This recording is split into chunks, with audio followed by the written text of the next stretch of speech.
adwenche no susu ye afi social media handles awodo no nyina Facebook and afi YouTube ene baby biara wa wonim se obetumi ene yedi sa oso bia no wo de fa ho ba ye so begebre na ya kenkan ede ama wa abedwafo beba na afi yatumi edi nkomo na ye de akekere wo man Ghana se de pese ye no esan se wo ye dan a omane ye wo de aya na metatie enwoma hodo aye bo eye oman no hodo enwom eye patriotic songs ba ku bi ese oman ye meman oman ye wo man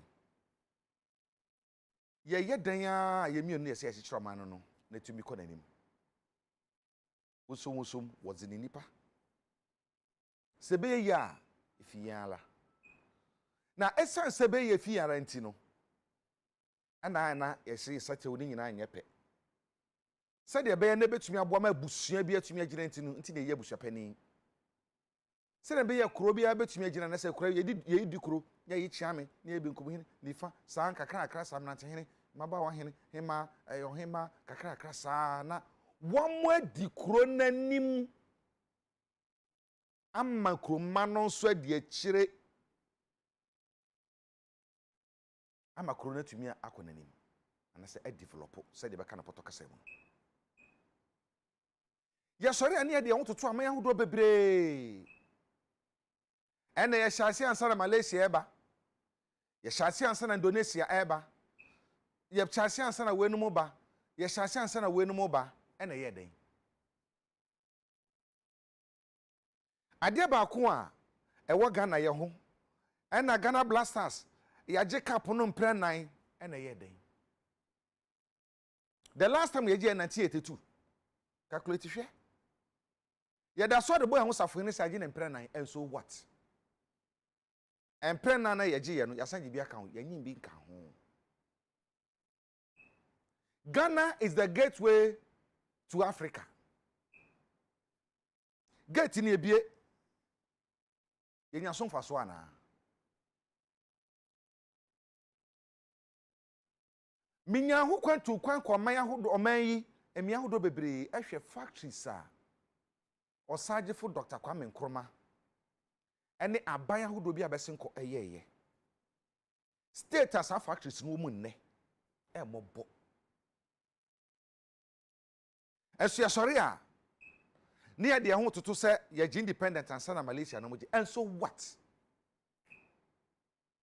enye school na wo ko ye ekwa university di kan e de chese sabu nim nyansa de ofi a kire ba wa odi kan ko ye de want mi anye de ofi a kire ba ya ye no e kire se wo no utosini e o baabi da sa oje usin totu mu a eboaw e ma to mi nyansa kraye nyakopon aka o se ye abonefo eti se ye bone na se ye gitu mu se ya ye bone anya hunu a o de ye bone be che yen enti wo so ye dibre bi ye de dibre bi ahya wonsa na sa hunu se wo so dibre na ye da ahya wonsa no e de ba bia ofum sa ofum na se ye ka wo gitu mu se do twa sa anim se na chi achie enti no wo gitu mu aya sakraya e boa am wakanie e konanim mene wo kasai our industries are collapsing. Our local industries are collapsing.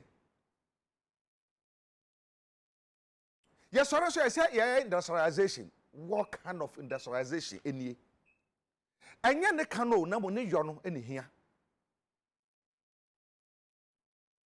She so when they Ghana for Ghana this year, a beer in Yuma Ekasa, and more bo. Sa tax exemption said ma amanone for ebaga womu nye bi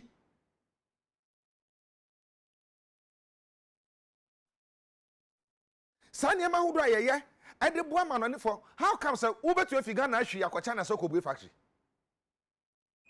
ubetu afi akocha na so ko bi store aton nyama wom who dare you womu ba in disguise no my yen so ne be ye we ne mam kwana ya yi tax bebre from so no be establish sika no benya nyina no so no mo de ko meanwhile there is a Ghanaian company dia amanoni ni beye no obetumi aye 3 times of that ebetumi de aboa na manakọ nanim ye nya ja aboa ni beye nti hwe ye kan ye oil a enwo a ye de eye nuane na se nwokoko ye a ye kan wasem ye a hwe woni bibi se wokọ asuom kade sampotem ho a mmefu nya sam ketewa wo nipa aduame enya sam ketewa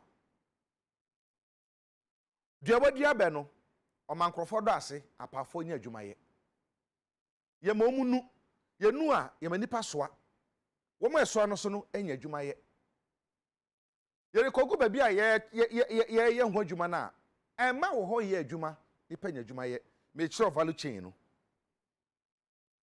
omo ye ngunu wi a nkrofo koto no mo de aba so mo de ba wo mo ekoto no eye adwuma ka ekofa ye no eye adwuma no abeton enti a value chain no wa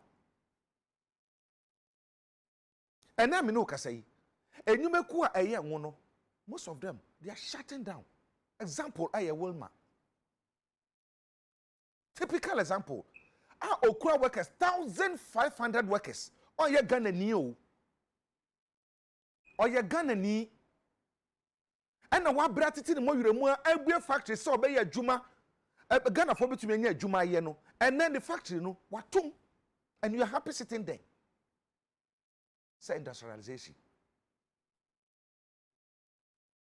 ya wo de what you factory a ono ne honko no 1500 workers omo nyina kwotena fie hwe value chain no woma edua me no so no omadwuma bebo omo esan say bebi odua be ne wi a de beko no factory no yatum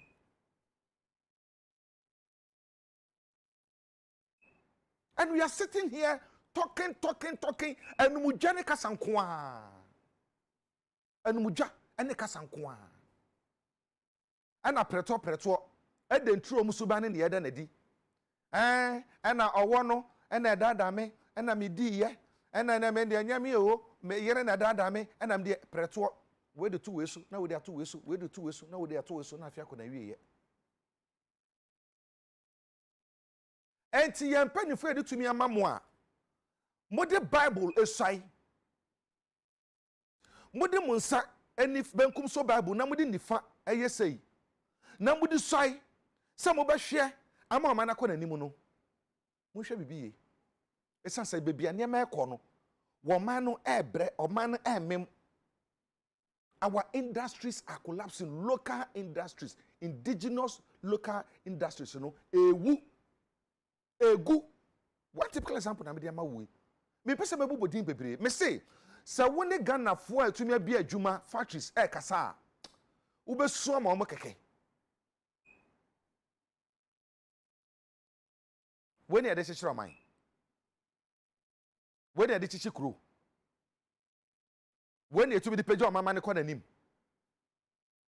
adenti ye tumi so yankasa ye de ase ema ni nyina ofusa Malaysia fo China fo ene wo mu dimrika na ene ne 3 days na me na Newton ho baby na akwana wakwaje SS store bi na ai urade SS store bi na am say obetonton ya ma ho China fo ye bi na Ghana fo a bi am say so mu ye lebre so se dem me de minim na obako di bibi ti say bibi ade bi otuam na ode hye China ni nsa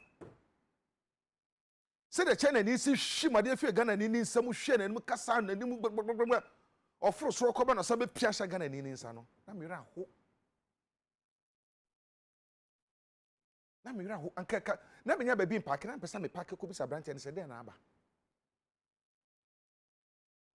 yaya ma say wo mu muyen esense mo edi tumi na ma mo ese mutu hwe na emra tumi ya adwuma no wo ma fam so esense oba mo bibi de aba o de man work one otum de so ye no nye you quite remember saying I think about a year or 2 ago na ye say enkrofo bi ye cylinder o baby ye China fo bi ye cylinder o Ghana here some kai meanwhile ye Ghana a cylinder manufacturing company o Ghana ha no wo mo sagu omuti omusu ye kra cylinder aba Ghana wo mo betumi aye cylinder bia ye hia ye wo hunim de ne fidie betumi nya sika ne de aye no ye mua o mo da ye tete wo ye tete wo ye tete wo ye nkwa ne sai bia wo no way ye nkwa ne sai bia wo di dibira ma wo no watumi eso bibim esuai no di wo hye so ye tumi kase be ni nyina da korope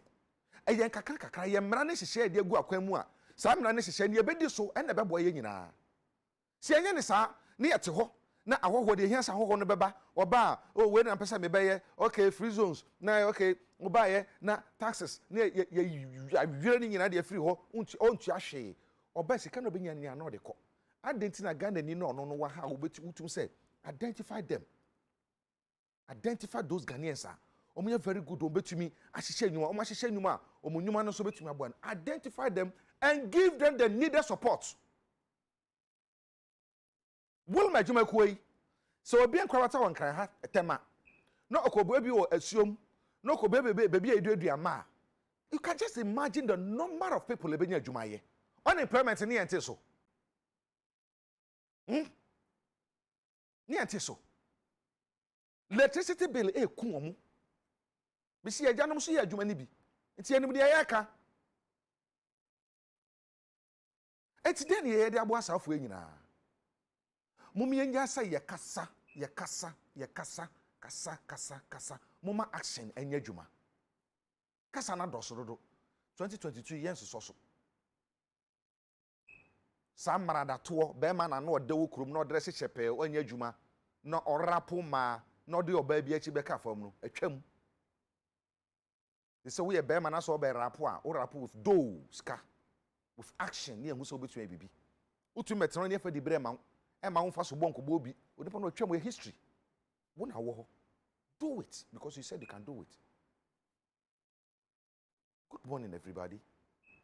And now no pay the work at na be kan sa wa ha ne ye be din komo papa na Derek Africa ka se mbie na no pay was say diabetes aba papa diabetes ko soro pa ni nyina ne say ye didie ye lifestyle en kuyi enti sasem yi asem hia pa me pa doctor bi na me na di ho komoda kuru bi. And the daily guidance so actually say one student, one laptop goes to Legon.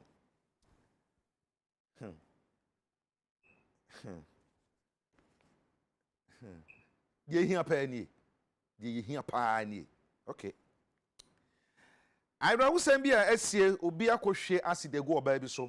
Na ni mienu nyina fra hwe oba no Ghanaian Times animu a mobodo di sa bone no so no wadwane. Mobo pa. Na ni je sem bi e wo ha. Owura poku danso e wo kyera so de mia mi die mu a na mentaferi kyera hene na me mo akye no pei ana fe wo hen ma mia me nua baba ko pe. Good morning. Na opani mi renim opani one ne yere e ware mfia duosia 60 years ni omo ware ye. So beautiful, so nice. And no photo no celebrate 60 years of our year. How old is yours? And what is going on? And unti me show nkran na no pay say. Boa na niam ntumi nkoye ma me no umienu nyina. Na me hwehwemu kakra ma ye hu no say. Boa bobo ho ban afi yare ho no, boa pa e ma onyini che. Eno ti se betena sia no pay a na enure sisimanimu a na pesa me ka ho asam na so tibi.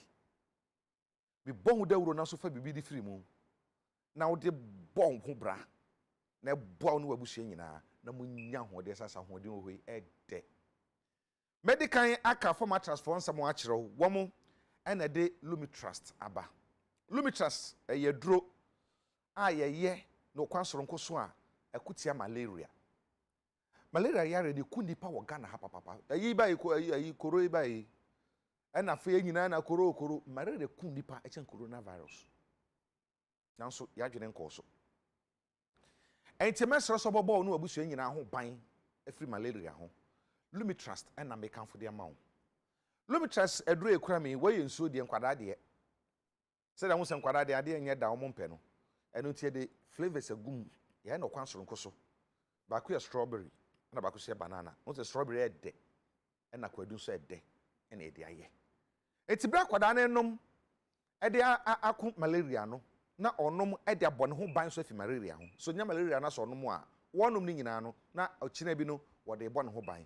Anti eye anti malaria eduro na me kanfo de ma wo.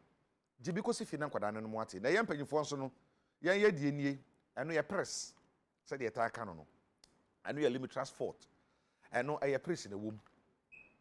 Enti eno so ye so ye die ni tin kwala na no Limitrust suspension no na ye no Limitrust Fort no na sabusua no ahoden ko a. Afa no achi ade ba kwa ha ya dwene pa ye nsonson. Obi wa no wato api odidi pa so ontumi nya fe. Obi wa hu na oh but this man why you look we are so cool like that. Nsonson na ha na dwene sa no.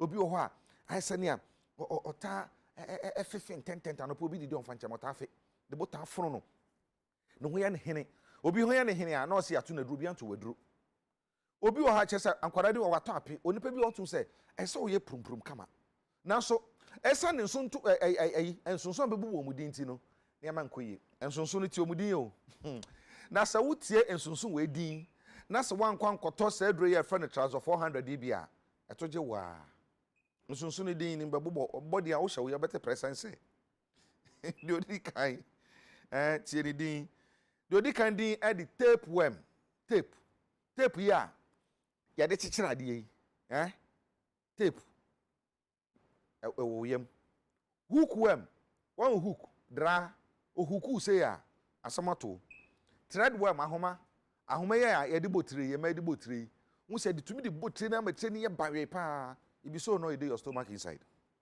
and a pinworm on the pan pin or wo say so ayi na me yem wo me nso na roundworm on the macho notifie ho na wo ekokuti wo yem na sentu nso na kokuti wo yem na so benya ahoden a etoje wa and a hwepworm ono teacher ni obo ma wo yem o hwepo enti santu ensonso ba ko be yansu igu yem a wo bagbo enti mesrew e ma wure mfi dasa abribia no Trazor 400 unsa betumi aka bi ebebo no abusua nyina bedase na no pen se nura meka wasem yin se opedodo atu a woni farmer transfer eni nkomo wo bra wa from mo e wo 0561 088663 0561 088663 and afa 0561 088666 I tell you say onipa se de Ayade a esombo papa. I mean you can't close your mouth 24/7. Untumi we are there say obi wa no. No bi obi na num a. Hey. Ye ba na sente no. Agya. Anya. Obi o ha ontumi enni aduane a ehye. E ka ne sana ne se kiki no. Ai rr. Aduane a enyu kakra bi ka ne se a rr. Obi okra odi ene ordinary aduane kra na ne se no. O ka na ai ne rr. Me pa cho wo problem. Obi o ha na ne se ase ta afiri muja.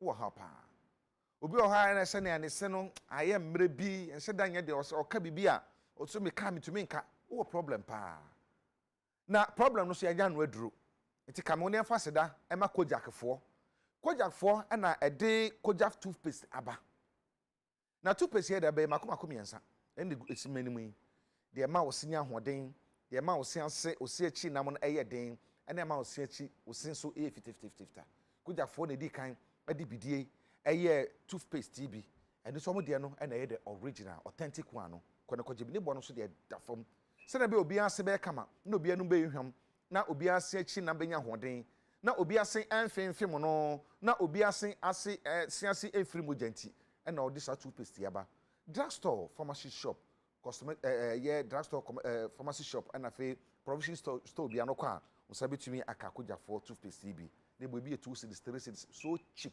koto bi na beboa pa afa no achi ba ko a ebetumi e de agina yesiase eno ye soronko kora eno kojak mouth bath eno eyensuo udi gina osiase a ba esima kakra no apia gu germs ne bacteria be wo no mu bia no wo boa wo beko amo no mai hwehwehwam hye no so eno ni we and afa the almighty pro code Obapuni na chere wo wan say, "Hey, ana me yanya code, me yanya me tie me ya. Aje me pa chow. Pro code no a, pro code no say ba ko pe. Kuja for de no a. Me man no fi bretintintin ni. Na biri bia manu bia so no. Eboa me pa. No ti na me bɔ ho dawura. Me bɔ ho dawuro akukuduro mile. Se na be ya ho so betue nya ho akukuduro na wakokoto bi. Eno nyina no, ukọ pharmacy shop a wo nsa ebetumi aka bi. Nyuma kuai any special ice nsu a abiribia man say nyina gya tum say ye papapa and a special drink this way chocolate drink and then the coffee drink and pema bobia ama me vim na me de abetena ha no wo mo na adwumadi wo mo afa hoka nti madama wo ma me twa me ho tiawa na me ko twa me this way na so twa this way na ye to nkra na se ba e na bedwafo bi di nkomo e critical issue to be critical. We'll be back soon.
Area yakoton cracktia wa ya buy me makon me this way me wie maba me no say won so one mo de we won mu ya de wo fi to betimi asepo me so de me sepo nya me bo no gona se de be ya me so nya ho de na no pay ma ye de se me ye bia na ansa na no ena me ma bi ediom birthday me doba ba ko edi ni birthday enne ni din ewa ha ai enne eye Ewura bena asabia amuako Oku school or Silicon Valley or JHS2 Ewura bena asabia amuako ene eye wawoda Ewura happy birthday Mommy say me kan sure say wodo pa sanso ene busia penny so wodo pa empa ye bo ane say nyini che na yakopoma nim de suru nyansa na de opese wo ye no ye mane moro so kra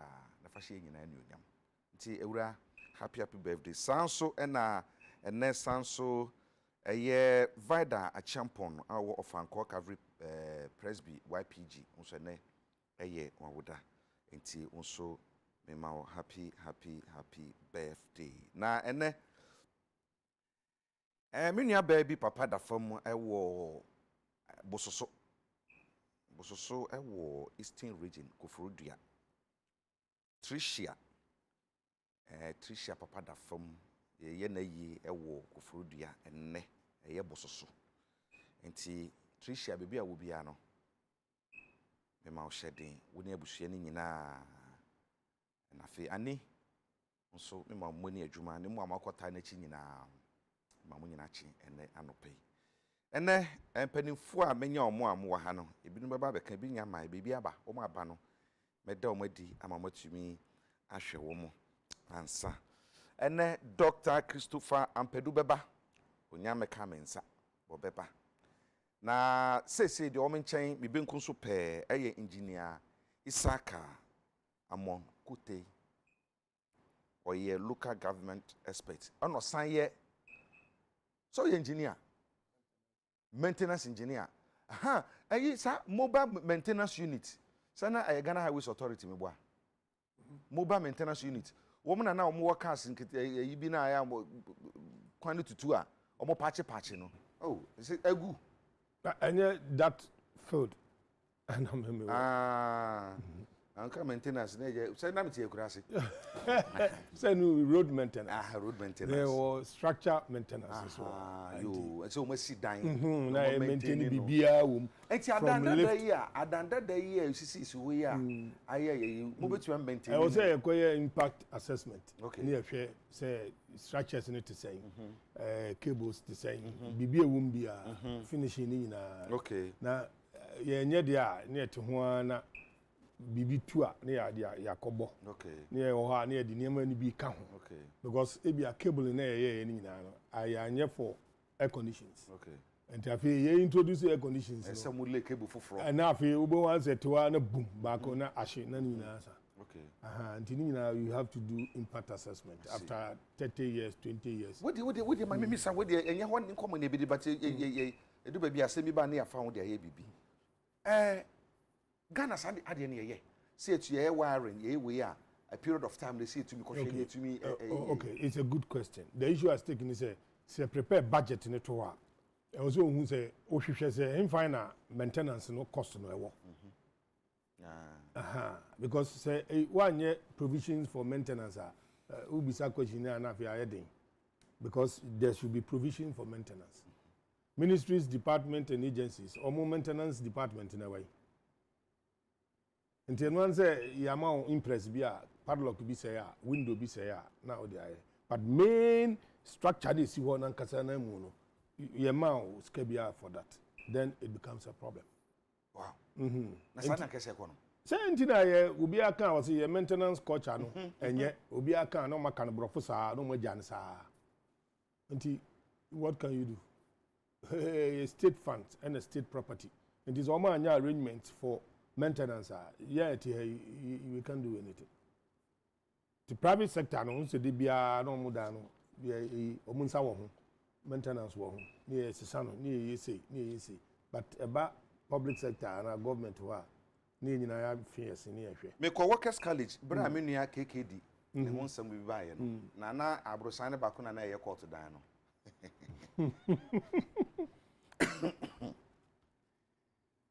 me fra abrosan na kosoro wo no say me sere ya kokuduru abrosan no so enam gina abrosan no so enam hwe fam na judge akotena ho lawyers ko ho but that is the situation. But that is the true reflection of our mindset. Sanity, and you can't blame the judge because the issue is taking so much. I should come for Bua Mobia, cry judge, and all quarter more for Bua man, maintain the baby. That's all be I'm sure. Chief, that is ending his side, you know. So I'm also prepare more budget. Normally, maintenance cost a shame at the Akoma finance minister. And it will follow. Because obian enhwe maintenance aspect no o ka say ministries department and agencies why na owo maintenance officer e wo ho nje no ani say obia na ye de epe na mka ya ma impress for windows ne drawers no ne ade but full time because maintenance no enye windows ni drawers drawer we are say ya wa flo bia mana be sisa no I was say share from the lawn up to the electricals. Oh, and a cut across be safety. Be a full time year. I was saying yan budget. Uncle. Who cause schools here? I mean, be any okay, universities in the more maintenance department to manage their because they are on a different world. But they are Canadian. They are in the Oko senior high school so how oh my word. Yeah, the firm keke. Ai, but na no so hu ya pa. And afemi amenu ya kuma ye lawyer ni na osan ye senior law lecture. Ewo university or Jim Pampo. Hey, say what try university o kwa akosoro soro ho de. That's interesting. John Darko akwa abaminia minia mejoso afisia panso afi o ba bro nya afi last year onime ani ni ye o man to wonka o se ka won so de anka anu oblemu obi mpe sawo obi pe se mi be se ye de ma no afa mra mi o sa no kai o se ana me na maka bi asha no what is ye mlemu no na so so di bi aka wa ye no ngura say okay. Say, obi pe waje de kaki. Enti otu a otu ma me fie, otu ma madwuma mu. Ene obi bia bokọ de. Me de radiase. De radiase. Na na you tago say what kan? Well, Gimpa you can you tago. You know, you are paid from internally generated funds. Okay. Enti yeah, I can't assembly. Money how? Yeah, na for utag. Yes. And yeah, strikes amount for con. Mun ko bi. Mun obi ani asem. I say what you fie na what tu bo ho wo. Sir. Mun ne Ghana waterfall ni asem bia. Na wa yeso la energy wo ho. Mun use the photo kwanta ma pai. That's but it's a very critical issue. And entirely true. Sir. Because in so na utu no. Anya wo dia. Ghana waterfall resource. Ekura na so mo fa be mra mbusu mi bia. We don't share ho. Everything you just decide. Ai, omo fa be mra mbusu. No, omo de ba kura bia ye ntua. Okay. But as someone it's a very important thing because all of the things we teach in school, natural resources, water can and if you look at the definition of water resources in Ghana, includes all the water beneath the ground. Yes. The exception, they say, if it's a small water within a private area, you know, that you can see it's not part of water resources. The definition has some exemptions. But the general point is that in Suenam assassin no so near seeing no or manager, just like gold or other minerals. It's a very interesting point anyway there, but maybe at a point we have to start looking at that. And I'm saying Ghana for you know, but you see, there's some definitions a boa emi determine say ade say abeye public and I say private use. We are won we so dey kakra bi a the abstraction level no enu dey e be a better taxi.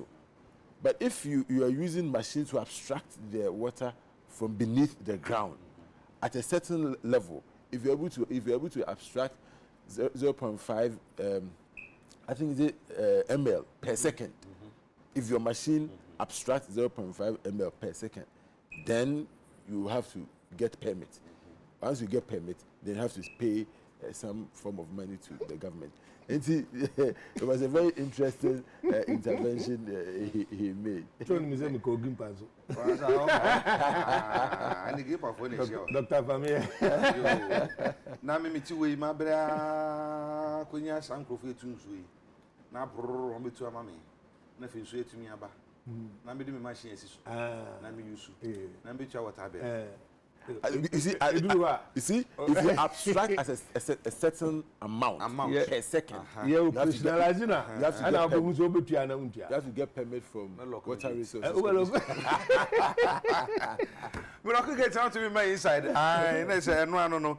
Any bedding come on. You tag some I can ye. Yes. And it's tag the some akokoye na utie said the Labor Commission kind now describing say actions no illegal. Yes. From time immemorial, Labor Commission say say ebia employer and employee, employer being the government, now employee being the labor force no. Say bia labor group will be any abiding asama. Eko Labor Commissioner, Labor Commissioner someone can say your strike is illegal. Enye baku, enye mienu, enye miensa, enye nine, atwa. Mami Mr. Sir, do you see this?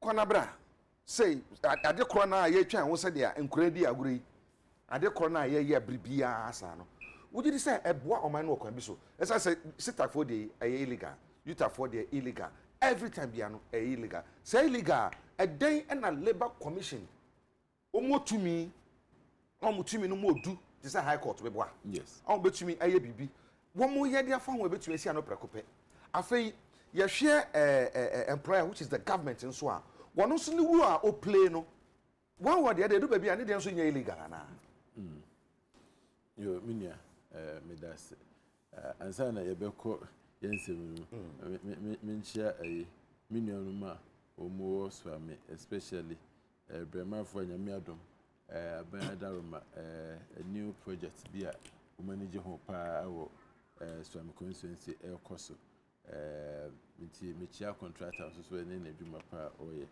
ti so amefo ene bremafo nyina mechia so ame na meti no so ame o. Oh, okay. They say we need to That's right. Oh, interesting. What bro? That's it. One good coincidence. In Yamiadum, a project be a course of Brahma and see. Eda nanado ene na ban asepa na menhira omo. Now, minia you tagging say me lecturer and nti say anytime be I met say you tag a course strike be an idea have me. Now, first, they have me say the nuanuma and I say nuanum kuma omoko university no. For some because of the strike, you know, omun to me enya ebre ensia de said the omo epe. Yeah. Me kai say me secondary school, I know saying can me university. At the time, now I was trying for about 1 year. And the whole year group at the time, now your entry to university had to be delayed for 1 year. We stayed home for 1 year. In fact, sir, 1 year stay at home, no, continue for about 3 or 4 years, and sana eventually yetimi asynchronize enema. Enti a big deal. Now, BGD say lecturers, and as me as one of them, we don't just decide to strike. It's because of certain conditions that you expect the government to provide. Any hono and a ma a strike.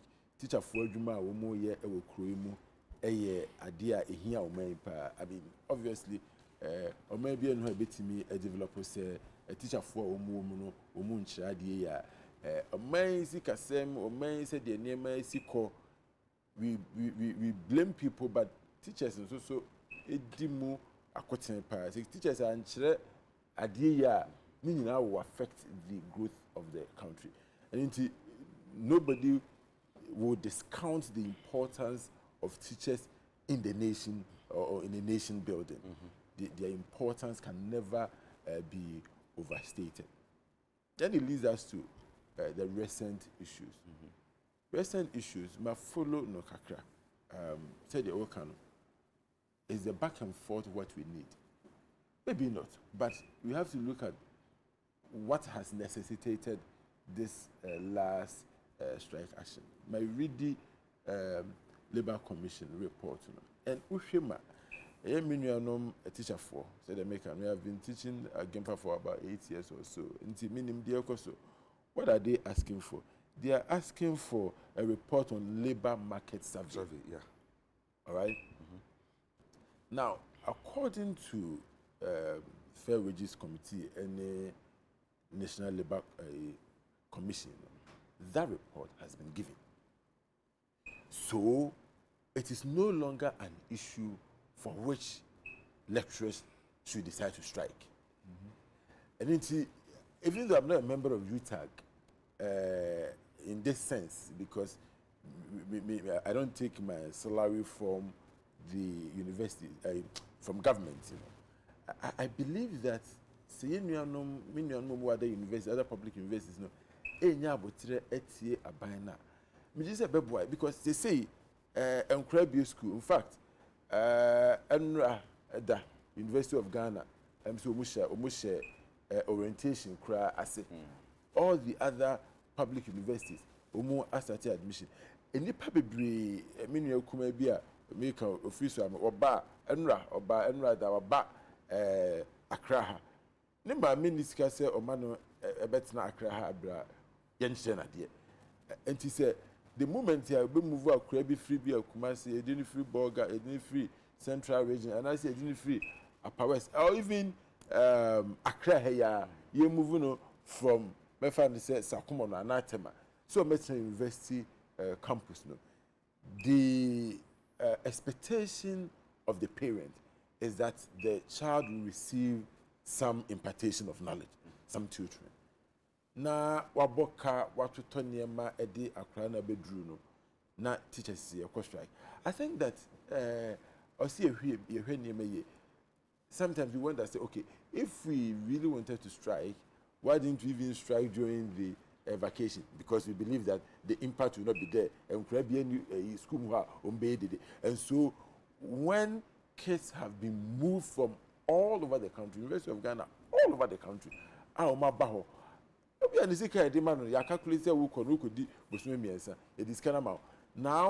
or school 2-3 weeks. What is going to happen is that the academic calendar will be pushed back. What that means is that Sani Papa can for that semester, 3-4 months, or Sani Papa and Ecopis can be become because Accra Abetina be a crime, and I say baby free by be a Legon, and I say UCC, and I say UW, or Betina 2-3 weeks for 1 month. Yeah, idea. Accra by and Zoo, Obedidi. And I'm so free baby Nabano, a day better than matter of fact, one of the issues at all Lagos is any other universities, only accommodation square. So people have to go out there to get places to rent. Into one campus. Into Accra no buy say Nisike they man 3 months while they are rented down. Now you have to bring another 1 month rent. This is going to affect the bottom line of parents and nipana omusia them. And so for me, very sad say at this point I feel na Kwabena school Miami Nuanom decided to say omube strike. And especially when you look at the issues, the National Labour Commission say the issue for which you are striking has been resolved. I see what? Well, because we say we pay labor market survey. Yes, the amount. And it didn't now striking now. What him say? You have also can say me say. Last year, August. One money bench here, and one can some mambo some back. No much me at the Labour Commission Korea. I shall much me winning, much me. Almost shifted by Sa the dom hwe ya ye kan wase. Labor market survey. Would you say you ta for betina se ya kakekese? Because ye ne Professor Nunu kasa ye no. Uti a wo mo sama mo ka no. E ka me say eya no mo hye da chinchimu a mo chinchimu wo mo sa na waka so ke ne ya maboso me baako. Ye hwe ne en ka asem no. Boso baako no so na se bibi ba na so mo twa panifo adwene de super pepe no mo sa de asa cross for sama be wom. Enti ade no aye anim ne akiri anim ne akiri anim ne akwa anim ne aba akiri saa. Wo kan say me say ada no mo strike during vacation. And say aba na for the impact. Enti no say dia wama adwuma no a oye employer no. And no so play the role keke na ka so dwema. No, Minia, you see, we have to understand something. You see, the entire Labor Commission as striking illegal, and say you didn't follow the due process. Say open source striker, there are processes you follow. Now, me the majority say a buying in him say a teacher for a here bibia or say wayama. In fact, Minister for Education, he's an educationist, or you'll be a or say education. I say. At the end of the day, media may read it from all the happenings, and they say you are looking for a report which has been given to you. Normally, say there are other issues. The other issues, no, are also presenting it properly for discussion. If you don't table the other issues properly for discussion, what is going to happen is and then what can we a channel can we? I mean, look, I sympathize with them. At this point, it's not even so much about maybe salary increment. There are a lot of issues university lecturers you're facing. Look, I for once believe that say I buy any teacher for what's last year, they can resolve the issues. Look, strike has never resolved any issues in this country. At the end of the day, Oko strike in we are also ne a bina and a trans ecoca. Even when university lecturers went for strikes in sometime in 95, 96 for about 1 year, at the end of the day, you have a second year by and a kind, and no listen Korea any other kind, no listen to Crimea any other kind. And so, media say, for the sake of the case, and even for the sake of the parents, look, University of Ghana, you are talking about tens and thousands of people, all right? The University of Ghana, you're talking about 30,000 students. UW, you are talking about 50,000 students. Nyina ewo parents a omu atua omu koma omu sika so omu family school mission ade yemfia ntu omu, and especially unless Labor Commission is lying, especially when the main issue, which is the report on the labor market survey, has been resolved. Mr. Minuam said, let's retreat to the classroom, let's start teaching, then let's continue to get the executives of UTAG to continue to engage the government, because Minuam yetifie and I say yaman krana tenefie no, it won't resolve the issue.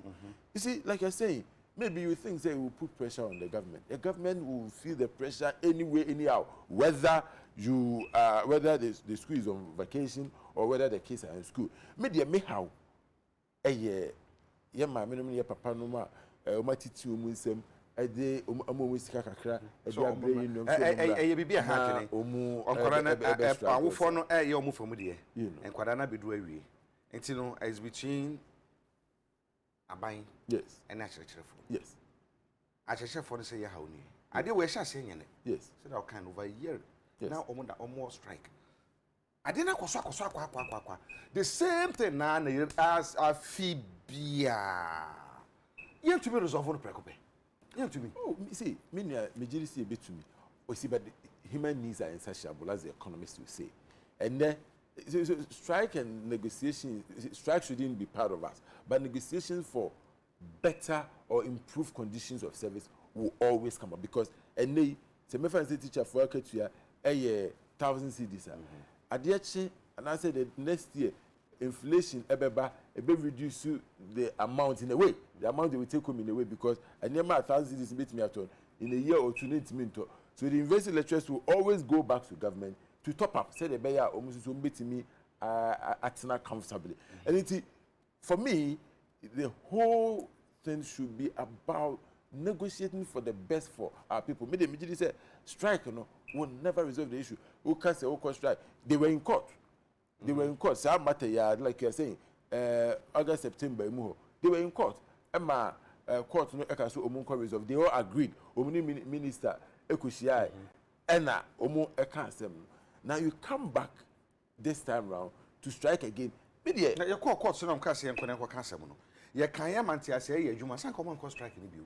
No, but you see, I believe said there was some form of agreement, and anything that Emma call back to the classroom because at the time so they were threatening to strike, and in fact, fair wages for no issue the UTAG they had to go and defend themselves, and then they decided, you know what, let's go and settle this matter at home. So mka so mo nkɔ kyerɛ de mo kyerɛ de nya no mo yɛ negotiation no. Yes. It is a me say me play mo be say me nkɔ kyerɛ de ma kɔ classroom me kyerɛ de no. Ye negotiate me so de me hwɛ no so nya ma me wo say me nene ɔkyena me nene ɔkyena na say wo da me nya sa na de na kɔkɔ ye. Well, I mean, you can say that, but I said, you see, okay, we have to ask ourselves, were there timelines? Because say you see a negotiated here, let's say you negotiate, say you to me, and can say you are still in the process of negotiating. It is you cannot begin to strike. And unless you are telling them they give themselves a timeline of 2 months, and in 2 months, you know, maybe government did not participate or the government did not play its role. Then I would say UTAG has a point. But maybe to the extent that the kids are going to suffer, I'm a lecturer, I understand what is going on, I appreciate the fact. Mr. Minion say we should go back to the classroom. Striking won't resolve the issue. I mean, that is my worry. Say you can say wo mo nkɔ back na medase me nkɔ engineer ho na bi say engineer. Say engineer. Asem wadi akire enye nne na hye ase. Atoaso aban bako afi bia enya strike to bi efiri akyerɛkyerɛfo afi bia wo hwe omo de omo kesi se di asori o say illegal na labor commission say illegal na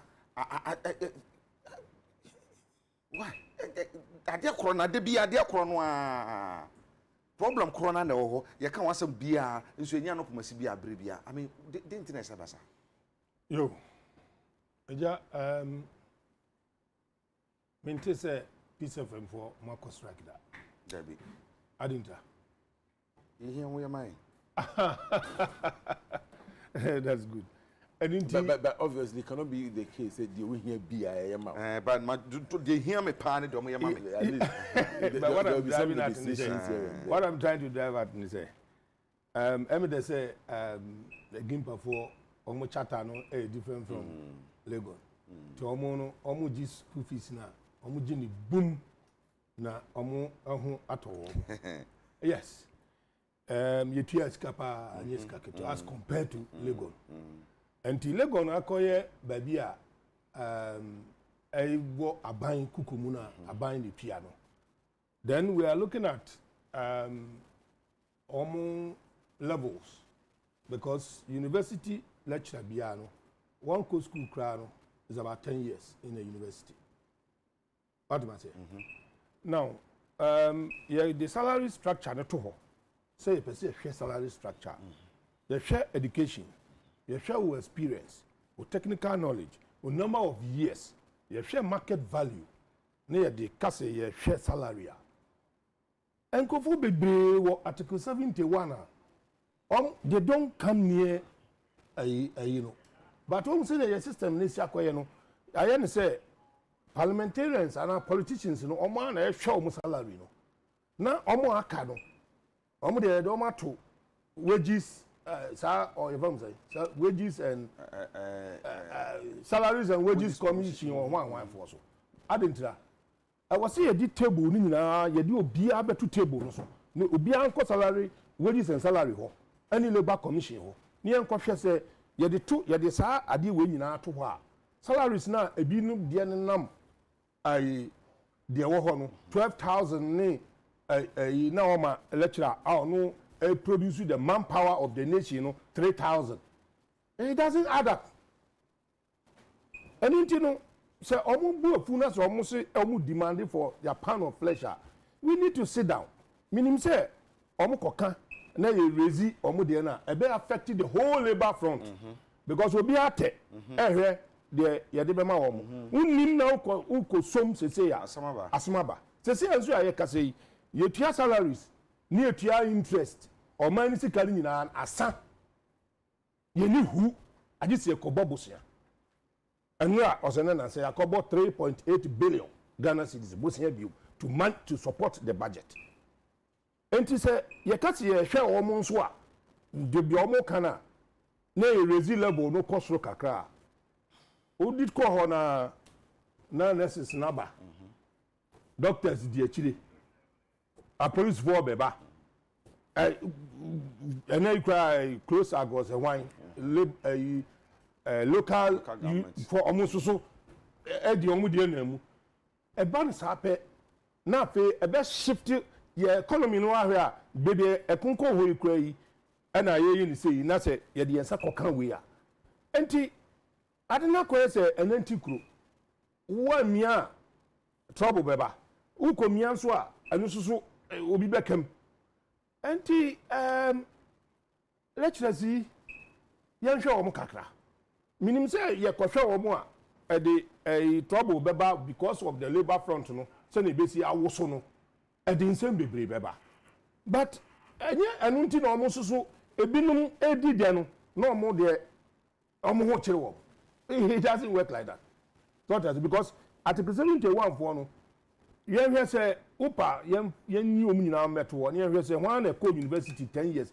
percentage ni yesen as against obi a wa co school 10 years anye at some kitwa to become a doctor or a professor in a university no anye at kitwa and to say the education experience ni knowledge or impact wo nkwala no so number of years are watching now the market value na say ye omu de omu ya say enye ni so strike assembly there me oko striker the impact no very great serious but a tool ye use a ye de edge de yepe and inti na labor commission beka say illegal because mo amfa kwan papa so and as say but most of the time say na only doko kano negotiations no e follow a and a copper strike no ever because we share August September no the omkoi sa and a force of mom cop then na negotiations no a drop here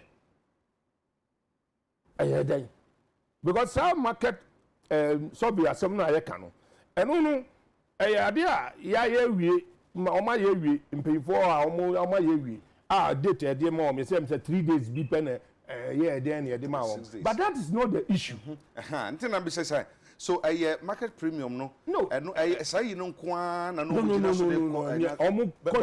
labor commission say that was the main no labor commission say say no but that is the fact don't labor commission say obi the message be by Dennis Drake that could be that was the main issue and they said that it's been resolved. No, but Sana Labor Commission for can. Yes. It's now so I check for so Professor no better na no. Or can I say near mirrors of issues bebre wo ho a omo de akokoto go apono so a wo maka wasama kan do baby kura na employer na jitu which is aban no ajitu mu se meye.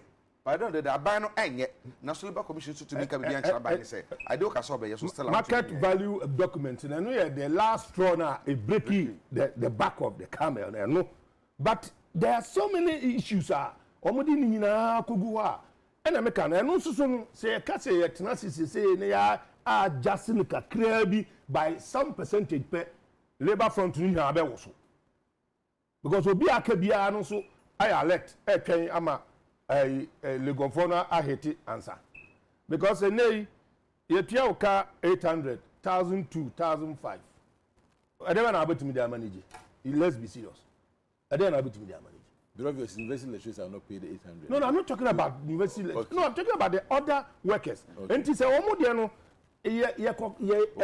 me just say affect omo kakra bi pe a omo aka nyina no will start grumbling. No be start enwenwe because idea a hardware.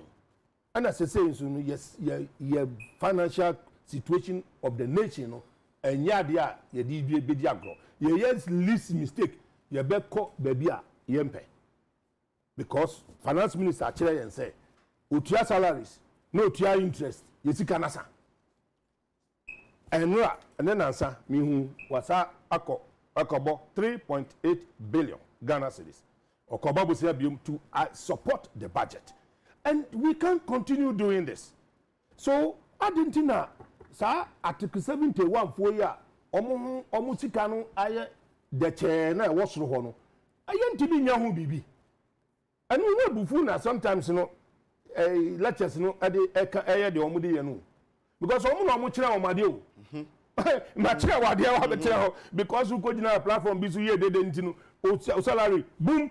Hey, what are you talking about? No, omo to a ne say ade no susu no edu ba bi a na ne ka no aye den because edu ba bi no ye nyina nim say teacher for instance yes o pese wo ye na unya ka dem na ade a enye teaching na abeye but na president so asa akokai wo mu wa akokai wo mu ya so what are you expecting let us so mo tete wo no o pese wo mo nkyere sen so ene wo mu nyina so beye wa do bia pese de wo ka no yeso ye nyina yen ko gina ho bi emwa yen until at this stage no aban enye de obeye so obefre some kind of a meeting na yen nyina ya betena se a eye painful a obia involved in salaries no na ade no yen nyina yen betena se yen nyina yen sa nwe ho bio ni yen hwe se single spine no na ho ato chima yen nye bibi emfa ho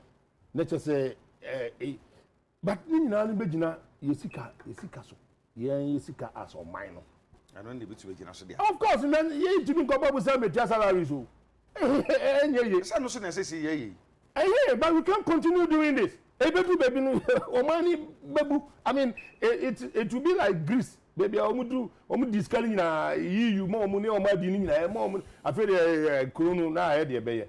Yen tibi nko sa. Yen de no kra de west because the produce ye production base ni na no anye nese. Enti ye produce am pepper so no dia ene na asem foforo. Ene na asem foforo kra na Dr. Christopher Pedu abeka yensa or West African ono na epenia or da West African Director of Samaritan Strategy on West African Director Samaritan Strategy wono abeka yensa ofia doc afishiapa I think about you. Afi yasen ye hia bio Ha. You go ban dem as. Mentumi amechia wo ayi na me ma ye mere kakra. Na minua say na ko ba ha but ye ginika kin 20 ama na wo be de bibia be su a won de be su doc nkoma ye die fa you tag na ye hun nyina ye kankan ye kan nyina ya de ya eye gidie na adwumayefo enni wadwumawura which is aban no mu anything aban no ko basa 2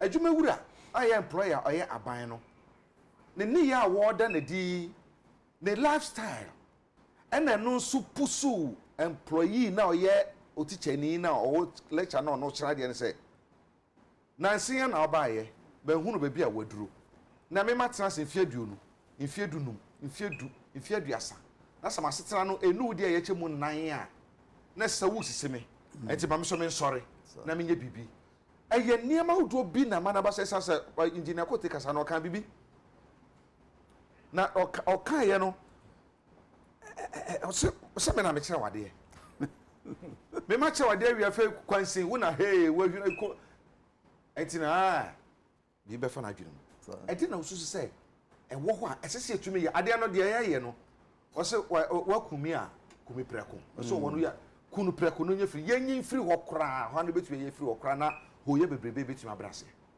Je ko me da se bebre sanso me da wase for sa invitation me chati ifo na hwefo nyina nso baby ye duru no won say ye can one common employer ai aban yeah na wo ye aban a ne say anaso ye ja ne say bi wo ma bebre ne ma nyina hwew say o yedie ne kanko bebo ma bra bobu a ejanwo eja no senia obetoto woni emafa ne senia obehwe yen na fe senia ye nyina ye hia bibi so a obehwe yen ama ye kanko na kokan na wo ye ja no se wa nhwe oba no baako na ebinum ko a ne de bie wani wo wonso ne de bia wo mo a ne de bia wo yedie ahia wa na ye say nsisi bi eba now Kenya it is all about now o hwe teacher for ya anase lectures ya omo nya abani ni ana labor front no omo nyomu ni because oma can say me bree oma promise bi kra say we ye beye oma anye sanso e na omo ahye bo say ye baby bia ma na oma hwe kwan abesi na omuntumi enye now say de bia o twatro now kan no kre ana say ye kase negotiation this are negotiation o man no kre die na dia e be den ni nipa nya trust ana yo nya gidie e wo mu enti the first enti gidie ankasa no edi ho and a two senya ye kan ni senya engineer kan yi no kwasem say aya na ye ka say aban ni sika senya kan yi ampa ekoburo kra na ebi etime ahwe halfa na say you see cut your coat according to your size na sa o man mu a common employer aban na ebinum so akatua ebroso I mean me child university soon sa na ma che wade ye odi pe ma che ade 5 years pe wo hwe ma akatua oh we are see areho ekoba ne sen common employer no ye adwuma o snit anasu cocoa board anasu ye adwuma e Bank of Ghana na kohwe ne sika wodi na chesu eni obuo be no de ma teacher for no ya ye che o ma de no se na obu ye ana se wudwin se obi hu hia che obi ana na fairness no wo aban a wo su ni sika le ko ba ne sen e na wo kohwe bi nkra akatua wodi a ye ni president ebi kwa akatua chen president na nso so waje tum se wuni sika kra no wo mu de wo mu akatua se wo mu omu sika esom hwe parliament wo sika ni ho increment e ba ma wo mu na me ma che hwe parliament we bi kra nya adwuma da na nso so onya kodi parliament as MP a akatua ne allowances ahodo a onya ne car odamu up to now let's the bridge just say taxi na de bia trotro ne wa hwe se eja kwama na wa lecture wa che wa de ma wo so ne wa se bi na ne tibi atesa now you lecture no say enye hwe me say o man ba kwan ewu mu say peni ye pa say hwe equity say hwe fairness say hwe say ne a say wo no me so ese me eti you take ko do so kan me nka ho because private university private university but wo share say da wakasa wo yo chechiri ne wa kira de be ye na wo chiro bia de within 5 years na bra basa ne masesa no a Labour Commission just say you tag for strike na illegal. Emra ma ho kwaso bon kokora. Esan say the omo hwehwe ne de ama omo. Is that the reality? And I say it goes beyond say the Labour Commission cano we were simple sir. You Jacob, I say obeka ne a can because no wo hwe fa bi. E no we gina so aka say wenti enye legal. But o ka say enye legal and I say e bi no kwa kan say wo mpa we dey resign. Na ko pe adwuma pa bi ye now o kasa it means just say o nya compassionate and as nipa ko a pray akatua ntum wo nwe wo ho enti illegality a wo kan no okomo a de me no obra me bre me yare me ntimi hwe me ho na de say no how do you compare to bet back all the legalities that is involved but nipa asem ne ye kan yo nipa say otumi nya opepa bi e wa adwuma a wo ye no. Don't forget, a Juma teacher for so yen so critical because our dream pa ni cheche pa obema emofra no no oban no dachi enti se de bia odi ya wonu de bia ni chese de bia o how no or brand adwuma wo ye no kra bo say I feel lecture to go to lecture kra bia omko obekọ kra bia me fi na ko kira de sa no so dem fi ko kira de na efi na kuma mu nkola ya assignment kra opa no market ana se ne market kra o mo max no kra keke na se ne bia obi abefamu adi abeden hwe nipa 100 ana nipa 200 bi 500 beden makase me say mre market o mu nyina mre even ya be bi mpo no na me behwe me ma ana se ne a be yare kwa me behwe me ho me nya bi I mean enye real enti apart from illegality no e say hwe the reality say brabo ayebo inu o man a wo ye the father of all no are you fair so papa so ni sika eno de wo mo sika edoso ebroso no adan what prevents you say one betete so because one was yes is getting home. Now so she be market you amoje. No she be ti bia mu a. Bibi an chese skin ho. E ti say what nya wo kan real say ampa ahoche aba sika ni ho a. Then as we taking measures bia e bet you many people say ampa o. They say the idea. Nti nyina ye situation a ye wo mu no ye nyintu mu na fe ye koka na ebom wo ma ebi mu en town ti bia dadan mu enjoy ma wo mu nya kasesem ene kokroko sem na medie de bia de my mobo esa ni je say woni mi so ani asemba ko a aba doc memra so say wo hwe Bloomberg for the report bi ba na sen ya say wo ma yesi kasem ko yie kra na wo hwe bebi o mo kan ye ba ko bi wo ha me pese ye kan me hwe no tiawa o say government debt climbed to 81.5% of GDP at the end of last year, from 31.4% a decade ago, according to data compiled by Bloomberg. Yes, sick as someone to Yano. Doc, Bloomberg for some okay, a neighbor sampa. And then any some well, I mean, about such as the economy. Skasamni general so na Bloomberg for this we by any alarming ehun kaye. Well, Minia, are we now shifting to the economy? Oh, sir, says economy ni ya. Obviously, I can transfer that. Well, I like that. Well, I mean, it's a serious thing. I still say, a buying now I recognize say a minimum widening, and so we have to acknowledge that. President Ebra MPP Congress ewo Kumase December ya etwa mu ya ejitu mu se enema mu ayeden kakra but also assure the people of Ghana say or ye bibia say the beboa ama omano ye enema ayeye menua enokre say omemu eden, and that is the story for almost every country on earth now. Ukoshe all these industrialized nations, including the UKs, even the Germanys, America, Canada, and these developed nations. Omunyinano is so here one way or the other. Yeah, Bloomberg report, HSA about 10 years ago. Now your debt to GDP, now it will form SN and the airway. Generally, we all admit say a buyer HMO NDC a buying Professor Mills any area John Mahama omubo obesia pa egu ho na now so acknowledge say ono so by the last 5 years ono so abobesia. The question, and I'm sure it will lead to the other discussions here, be e di enti na ma mrebia or see abobesia because we nisika so we your mind we individual the enti ma we nisika be say bia yentua we katua ma na wonya adwuma enti ne bi wakobobesia. But on my dear, no one chance will be by bit your car. A dear the beba on my inesika. One of the other sources of revenue for government, taxation. Okay.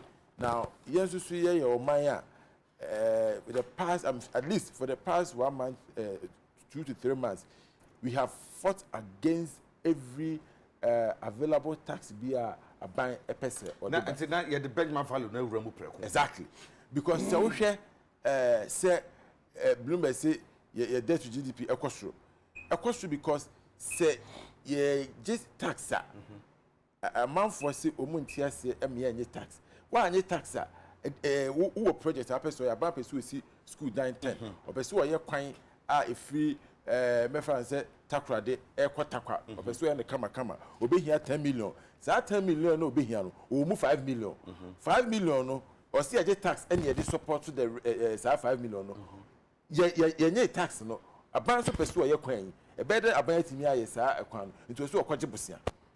You understand? And so clearly no we hear sa benchmark value issues here abeya aban say so na 2019 before 2019 say isa ade o di free we made in Ghana ya the papa koja. But so if you are na eba the value 10 cedis. Aban say okay 10 cedis, who to tax on the 10 cedis. This is just 2019. Mateso about 7 cities, 30% off. And to your tax now, you pay the tax on the 7 cities. No. Ghana for us, any about why they are boy and same amount. Now, about tax is okay. It's any panel no call this idea, and I'm saying so. I'm no a 3 tax on just 7 cities. No, you would have expected saying Casadi we no so no. And Quebec so. Ama yenuanuma omo fie so. Senka na 1 cedi a, you say obeton 70 pesos. By yente so. At the end of value no, and so osoro. And it's wo no aban ati so ama wo nipa no and what is can important at this can as in bottom. So as I say, and so aban say it's a share say tax you need to your man. Sika e pese de boa ne te so no Ghana franc e expect say be kwa kogu ombotum no an kogu ombotum important no ekipi say scan and ye reverse sa benchmark value na ye te so by 30% no ne am ko the original 10% no they say no you are not going to pay the tax on 7 cities, you are going to pay the tax on the 10 cities. Per the example me make it now once that happens say sika na ye pese de tax to tax kwan no say 5 million no ye nya kakra free. So we need to understand no country has ever developed without taxation. And so we can person. Na me ba kakra wa ha. Yes. So taxation somewhere ka yin na jitu say tax dey no be ade chire man. Yes. And no correct. Na na tell bisa say tax na ye je o man Ghana mu no. We dey import na ye dey hwe na to kura dey ya. Yes. Ye gigi. Wo ba do be atwa to no. E kwa na ye ko. Nso na ye jitu wo. All of a sudden ye jai to je. For me Mr. Tony is here, because I'm a bepa, number one. Because Anya Shekrano, what the young on the wood obi nibi. Anya Shekrano, you 20,000 Ghana cedis began the debut from every toll booth. I be call man coffee Simono. Yes, I bet you by a year free. So I bend my value, I can once a minute. Association of Ghana Industry for what say. Woman a year and who do Ghana about 6 million goose. Yes. And is it 6 million? 6 million goose. Yes. And sir Benjamin value affected. And a mood just 6 million. 600. You make a point. Me refi. Yes. Super, but just about 40 something. And as sir Benjamin value withdraw, you know, affected, you know. And to share what the tutun say near. I come here and say the importers, you know, I upper hand. Ewa ban so e chain manufacturers a ewo magana mu aban no so say made the industrialization and e be chechoro man no it is a wa wo say we yi ban value no wo de aba wo san ye free ho ye je to start on the 4th of January afi wa san ba say ade no ye san suspend ya enye bibi a wo ye chen say aban ka say digidi o de o ye ni mu ana. No, I mean it's simple. Look, you see governance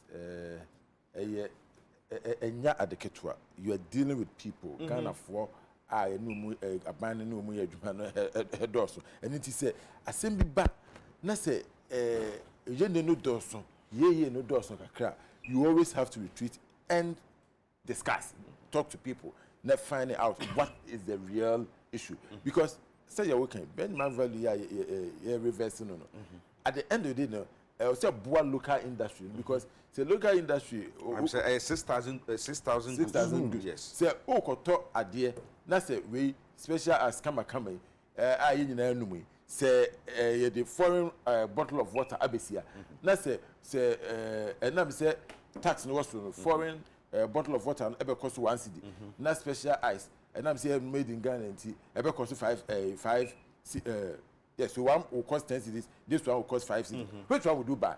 As economic being, over top the air for no, I say made in Ghana no. And no, we pay what create employment in Ghana. Say apart from employment, say any pakwana where you do special as you turn the car, you tell the PAY pay as you earn, a people quite a buying home. So as I say, company no so no make it profiter, obey your corporate tax. And also a beer buying home. And it's Sammy at the church mind. So as I say, so if we don't accept the fact that as a country, or see we have to consume things made in Ghana, then we are going to be in trouble. And the only way we can do that is to help the local industries to grow.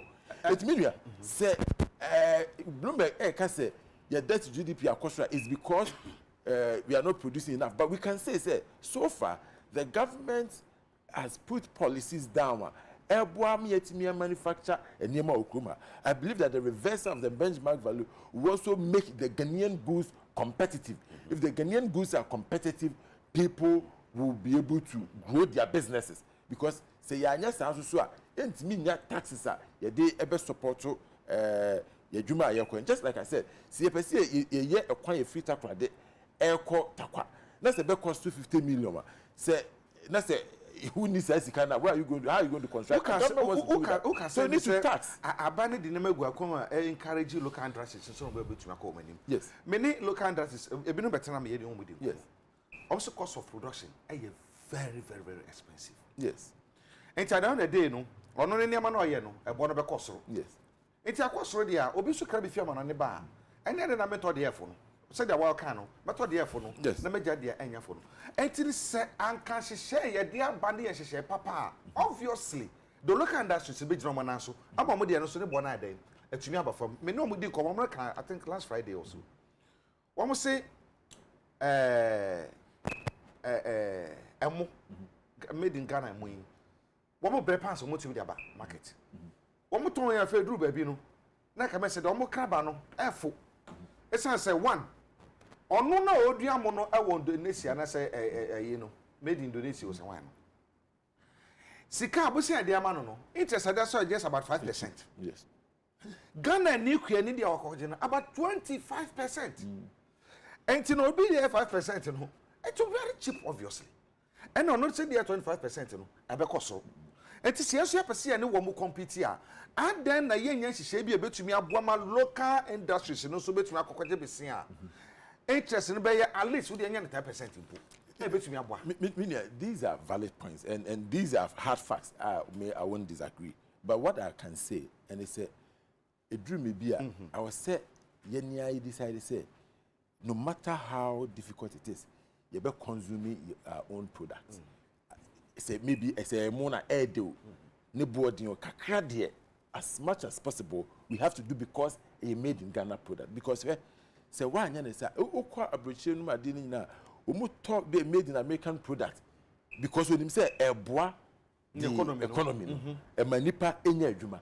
So see say e ya dey na me fan say e mo asema ye ken ye beba market $100 e be 2 days not 10 bags any ato and then na ka home cost of production na bibia ekoso say ki odi buy na within 1 day $100 ni na san okoba ka koye say adwuma in fact in the bank loan kra no say you consume no automaton ni nema ni a bank loan 25% kra na obetimi atua ne ntem because interest no say o cha e na edo so etu atua ne ntem a obetimi anya foforo e de aye adwuma say the buyer obetimi asade another product about market no. But because we don't consume made in Ghana product, you see, it's about time every time we get opportunity to sit on radio, we produce made in Ghana. Say, yen share Ghana niema, aduane ye ni Ghana aduane. Bibia no yen etia me say mu de my idea me nko na me t-shirt. Obia us me say at least Ghana ni ne pam atade a ehye no. We have created employment one way or the other. And so for me, that is what as a country we need to do. It starts from every one of us. Obia any made in Ghana product. Look, a bar say COVID buy which a buy sanitizer. Any Ghana hand it me here, a boy me na it me be every 5 years. Then can say you try say be import one it will be expensive, one won't even get it on time. And it mean say omano enkoya and I say economy na yedina. We should also begin to look at ourselves. Say at the end you see, one US president said one time ago, said we should always ask what we can do, you know, to help our nation, not what our nation can do. People are doing enough. People are doing enough. Share Mejuma kwe maboni dia no peme sambo bio. We ma. Or say on any capacity. How about you the generate and or the capacity no. Aye no. Aye about 3 million metric tons per year. Ghana they here yearly, 2 million metric tons per year. And to know what exceed your consumption about 50%. And so they know, you import and you deba Ghana. And you can say the company no. I didn't see you to Ghana for a Bruchinian a year no de dodo. And not you to me, yes, say be. Say bet me, I can say. fact is say yes samina wa Ghana ha nyina no the ngu is here so ba Ghana ngo na fa ye wo samina school say wa Ghana ha nyina Ghana mo is here so ba Ghana mo to feed the students yet the policy say na man nyina ba anka emwa na be gina so say be say sa benchmark value ya aban de ba ye na aban twe asan on the 4th of January na be na anu na watwimpo abase sama asan atwe asan gina be say be san atwe asan no is it because aban ni gidi ono ankasa ni mu say joye no wonim de woye what is happening is to begin with no emrani e wo gimpa no Professor Day time no yeah Professor Day yeah I local rights na ADA okay say organization bi ba ho na obo person mu di foreign rights or charge omo about triple because Muslim pay foreign rights ni anu anu kwa ama mo separate they pay and they mfa no but yeah ni regular students no na you di local rights we make sure say local rights na ejina yedi obi ansu di ame ho toye until they now can obi aye it's possible. But let's come back to the benchmark issue. Now, abayana kasa in a way, no, on was who the policies be ba, economic models be ba, na short term no, good, but the long term no, hard you have to be careful. Short term, enyama buokrum, baby abefa ya import nyama short term. Ama tsanya manaba say you know your ketrema your taste aye foreign aye ketrema entino nemo no so be gu krom also government Mr. Government also so encourage industrialization now say you know why ama nemo na be gu krom why running economy na ma say ahochiraba ahochira benti no odi amemene fi epese wodi enya usika nyina eneya including taxes na dok kan kwasem enti wodi amemene fi kwakoyi sa ayi a wo ye ma edi inflow of goods nyina eba o menu wo ye ne sa pe wo be create problem amaye se ya ye kase association of traders no omo no Yekwakoyi benchmark, they have issues over that. Okay. But Uko Association of Industries now, also Omaniaji say Yekwakoyi benchmark if because Omo Industries no and Omuniamano Beba market ama yato. But Omo Krabano, they are very powerful. They are very powerful. Omo and a move economy and shakers of the economy. Enti say ukwa disturb omo a the problem beba omo awuso omo ho kakra no om so ye de ye nkasakra ye be increase ye de sa de awuye frisu na ye kopia no ye de betu nyama no so say you know anyama a jump all of a sudden ukwa ye we are say anticipation say benchmark you know ye frisu no ebeba so e na amaso but omo raise prices ni nyina akojina bebi akojina no akasa beba form na yasem na aye bibia o enti say nyama bebre okwa in anticipation say enka ye free ho no na nka omanya musika de akokoto de omode koto ba no but Mr. Government I didn't think akofa as a benchmark ayina nkasa de bae in the first place because ode ba no in a way no o satisfy traders no in a way amani ama begu ha but yen so ye industries no how do you support them and they say now can loan asem ana you koji a bank facility utilities so upa bisa ubia or 50 bedroom hotel now here say light bill send ye de breno a month and it's why nya nipa wo dem ho a ahe enu babia no hotel no gise otum ana utwa light ne fanchen sorry William Matimoto but I am telling you say so share light bill because it's all air conditions 50 hotel rooms na omo fire no ana okra chiller plant kese a fire like 150 200 bedrooms hey ya the bill ne ba ubebisa say aba enunti what the co-production center omo pumps omo machines ni nyina gina current so a the cost of production no enu ni de ya kraba no far cheap so that because of benchmark technical tax waiver now we dey share on because ana discount now we dey ama omo kra na money ba no na omo we produce ade no ha na ese se won susu timi support omo kakra no ade support na ban ade ma omo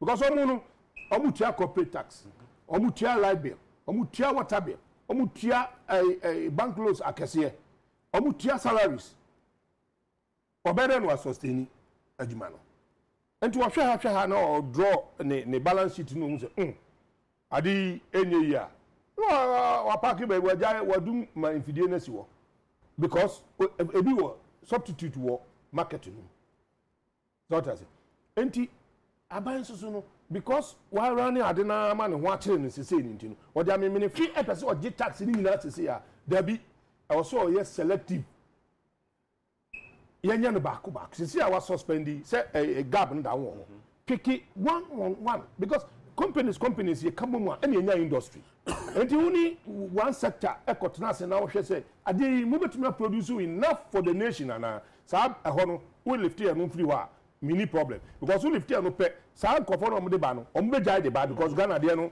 ewo that is even say your prices nimpo competitive import substitution because say your prices no so ye higher forget it yet no ye taste no crap nyanu baby Nigeria as at last year no boys kotenasia near Free London near the pizza a shape plane mu flight na ba no ne plane di aba na boys akọ airport akoyi ne abeto na omo enjoy governor Bakoto was what ade na mo ye no omo ketrema no ehunu abrochiri enti yesu yete ha ana ya lower benchmark no ama importation no atra ye system na ya kasa ye run no enti ama ye industries no they can match Uber light asemo the cost of production in terms of unit price for one unit no who they compare France no other areas now very low and to produce kwa no the good play the bar still ano wo dey no e be cost because we are using LPG and crude and how they fire electricity almost use nuclear big kitwe people no mutua and they can your transport you fancy your transport you are losing out and your industries ni na your workers are training omo your inkofo omo technical people omo your adwuma na de din na okwa adwuma na interesting because adwuma wura no otua salaries are 40% of the revenue obedwa line because he was say reinvestment also here security also here other matters into transfer no here calculations na adwuma say tum hwe Wilma foya na mesa dey example almost yi some mo kan o kire say o hwe bra benchmark value yi free one and my oil from Asian countries you know is very cheap ho no ye import bebre eba system no enti no anya de ye top look Ghana de no secondly ye neighbors Cote d'Ivoire wo mo so mo ye bi baba ne tena se din no hu ne se da bi so me ne ne anya de ne a ebedu brebi no wo mo oil na wo Cote d'Ivoire ho no wo mo nto amano de no beto nti o make sure say omomo de no ebo no eba fam ama we regulating our market no nti wo de amano de ne ba kwanya de betumi afa amana yeye na hwa Ghana de ye de ne wo soro nti possibility say Ghana for beko fa fi Cote d'Ivoire e de ba Ghana omo de beba to the detriment of our local industries hwe because do time bi me mo anwa bi din ma me mo di crisis say asama ye kan ye di no anwa di no say Cote d'Ivoire de free ba edu bebe na bank ase da bi esansa Ghana yeso ye anwu bi anwa bi o Ghana ha bi say fright all enti no ye ma di no ma Ghana bio na ye ni fraito eboa message me fraito anwa no ehwiri koso pa. Can't we do the same thing to this industry? We can. And America say we can, but enkoya me fin dia te say dia na nke ye de koya no. Enye selective. There ye will be a betimi afesi a betimi more subsidy bi ama produce ne e settle down. And now ko kan ni na bom te say dia na nka person mo ye 43 na block once but asie no e hihye ho bebre na e yakobe 100 no. Ukọ ye ne saa. All the trouble beba system because companies in industries need to mean support and the bema and what so be saba system no enti na good afo no e ka say ya da sem fa ho and what say e betum Ghana for some katama hu adi dada and e ukopie na oil later o hwe nso gum spaghetti wa chichire a odi akotena ba so say onya ontimi nya di otumu a obefo so akoto na e di ahokyira ba taxation asema ya ka no so kasa wo taxi nipa na nipa be na wo taxi wo no wo target ne hwan obi a woto nkate ana obi a woto abete hwan na wo taxi no because wo hwa adwuma na yenua no egu kwan we a wo tonton ayi niama ayi wo kwan hu hwan na wo taxi no hwan na ana kwiani na odo ne phone hwan na wo taxi no apart from mo formal industry ni no hwan na wo taxi no hwan yeni abrea ye ka taxation hwan asa expenditure on government side no adentina no de yanhwe ho adentina yanhwe ho taxation no kwa do bia ni that so taxation what about expenditure just the ye bedi no ne ye dwene na mo de ekoye no mu no ane ye dwene na mo de eba ne de no de nya nwene ho adentina ese ba nsa hwe who running a budget our na we no budget no in a deficit already now adding more projects more programs. How are you going to fund those programs? Something is wrong. You don't draw a budget. A budget now draw for the financial year. No. Well, because our deficit, you are expecting foreign donors to come and support it. Now, start introducing more projects. How are you going to support it? I keep asking, how are you going to support it? Because and some NPP, you mentioned 1 million, one constituency, and I ask, where are you going to get the money from?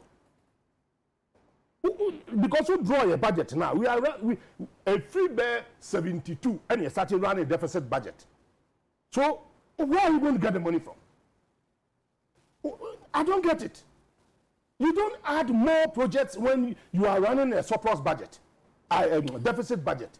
So, when you run a surplus budget, then you can add more. Because when you do so, borrow. So say what borrow, you know, so many.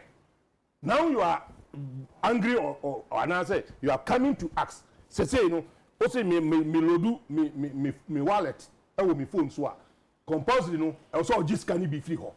Scan out there. Say me use a phone now. Anything na phone a company now omo the sa platform na ba no omo gi musical ni bi no. Na wo aban wo ba gi me musical scan out there. No, but what kind of company the platform? But they said the company doesn't exist in a vacuum. Some of these projects, these fiber optics, government are invested in for a very long time. No one to be a companies need to be. Don't tell me, say a company are investing to me. They also mujibi. I said that. The environment even government has created for these businesses to thrive. No crowd. It's enough. I didn't know.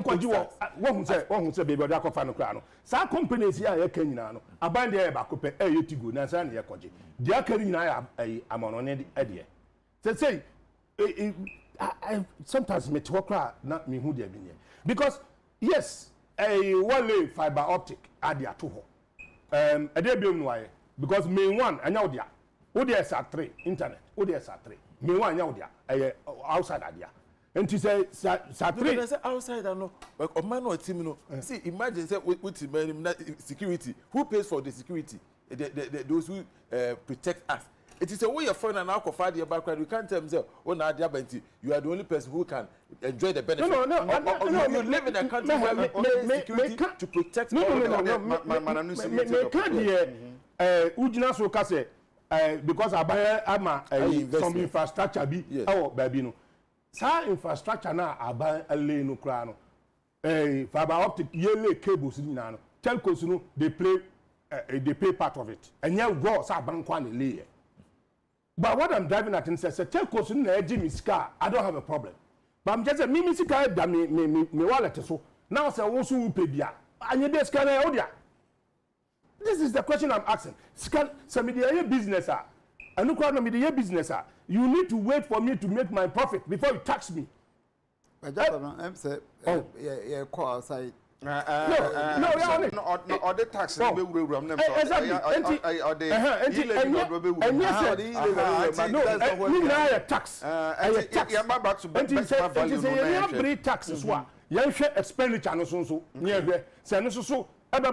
Because the more I will promising for to do this for you now it's kind of I just don't understand. You don't understand. Also, I don't think far. I'm for cancer. I say, it's a pure display of ego on both sides. The politicians always wade into these matters underground and worsen the intransigence on both sides. In fact, what are the core issues? The structure and modus operandi of GIMPA must be adopted by government with an infusion of clear, systematic approach to take care of needy but brilliant students. Again, I'm calling for the scrapping off of the end of benefit of Article 71 holders. This is from Obantapa Frances, Kwabena, a CMCU, Ghana Cylinder Manufacturing Company Limited. That's say, pa ne uso dia diaba. Ano fa ye aketua ho you tag for some semi and or they no buy. Na doc. Wo share sa Benjamin value ya. Aba na de buy. Honest stakeholders share. Na last maybe sa Agya for ne say, wo bra abande sa Benjamin value ne ba no. Mona mo Ghana ha. Mun so de ba it will affect modwuma amoye. Mo kan ho asem kosi san. E komodie mu no tie some mo kana. Na I say there wasn't enough consultation bia on for say won ne aban e benya that kind of consultations no. No mo so tumi do wadwen che bibira ba. E na Benjamin value abaye no adwadefo body su ye. Afei ye hunu se bibia keke kono de oha oba. Oha no de ba no ye atwe asan. Twe ne ye atwe asan no nso no guta fo kura say eh atwe asan de asan beba. E na Agya fo so se mo so man atwe asan a ye so enwuma so egu. Enti na kosi akwakwada ne se wo fascinating kuro umia na no dem ge hawo wujan so a ekure etua na etu. Do you think be say bisa won so bio say ehu na ka aban no tumi nya kokodro enye de oye esa say wa na de bae wa na wa twa san wa na wa sansa de usan de amana konkon bio there ya kwa brother say am say on sin some aye kan ma ni question obi say ma etwe adwen si say kosi say aban no wo opepa e wo ne ye a wo ye o hwa aban bia anya aban we nko a because of politics inti because of votes omo hwehwe inti no de bia no omo ade ye no it is as if say omo nya sincere ana say omo tumi nya opepa enka say we na be boa oman Ghana for enti ni ayeyo a ebe boa omo ni se ekoye ni yeyo enti aya na aya say o wakohwe ade no fine ye introduce a ebe boa na emom onya kofa ba ni se amanfo kohwe no say o we wo ya ne sa emwa edu voting so a election so a ebe 20 a pe na ehwo no aban no asan a reverse ni a onu akofa ba aya say ebe boa o my Ghana no I think say adru mra say aban no to be ejina for of my Ghana yidie because we should benchmark value by here. Yes, aban no kofa ba here. Maybe at that time no na ewu hia because very critical ni bi wo ho a ehia say e wo to be ye sa na atumi aba o man because ama ebia tuamfo no ye ho be kire ye enti wo ye ne sa ni yidi mu ena wo hwe Ghana titru dwadifo sometimes greed I wo mwa ya na eya reho ntia na odwesi nipa no ti omo do man Ghana because samra o the benchmark value buy a o te so no eri na ekan eni ma bo e ko form yet eni ma so it's as if good afford gina mu celebrate here say aban the way ababe boa yen na so at that time we share price na price ni say aban te so no omo ti omo ni ma so omo so and that shows a greed a kind person kuminya any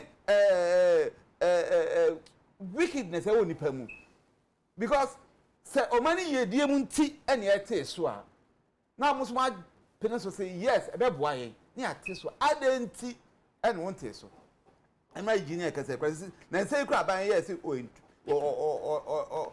wasan e dia back no straight away no mo de niam no e bo san koso now abai ka say wa san acha san account now what type of people are we dealing with greedy people nipa mo nwi Ghana for nipa wo mo sie se wo mo do my Ghana hwe me aya na me ya because the same people aya wo kasa pe ache se wo mo do my Ghana and per my Ghana yi di these are the same people wo ku my Ghana these are the same people wo mo fa okwan bia so ama ahokyere ye kan hwe mra engineer kan bibi gutafui they are very powerful very very powerful enti akoye say aban kra ya na osuro wom enti emra wo so jani abo be di no yempu edima boy ye din na aban twen san ye no what have they done good leaders for no ma meche say emra aban twen san ye no this amount any near ma akofom now enti say ekoye na ebia ama fom bi oni gyan ho kra ye nim say okay aba muma ye nso musa ne enko ye nim enti say ye ka se ye pe omani ye di a say ye hwe ni ye pa because nipa dodo aya mo se say omo do my Ghana enti empo oman ye di no these are the same people ayamuku omku ye we can say me fa say niama no bra benjamin value no ba ye no ebisa say niama bo e ko fa mu ana ye hwe your regulator on no be hwe so bitumi be sure say ade ne bo no se ne sese ko ye ni bi enti ne no an say you do pa de ade na ba o de aba no o ton se do pe bia that means say ya to si no baby no it's under free market economy no necessary obi ade ade na ba se no pa very difficult to update ne say basa the only solution now bit me is say the state will like the district assemblies they will also want to go into in London we call it borough shops borough shops are local government councils in India. But I who can say assembly be encoye shopper. One here cry I'm for enka no na ye wo people's shopper na there be na ye wo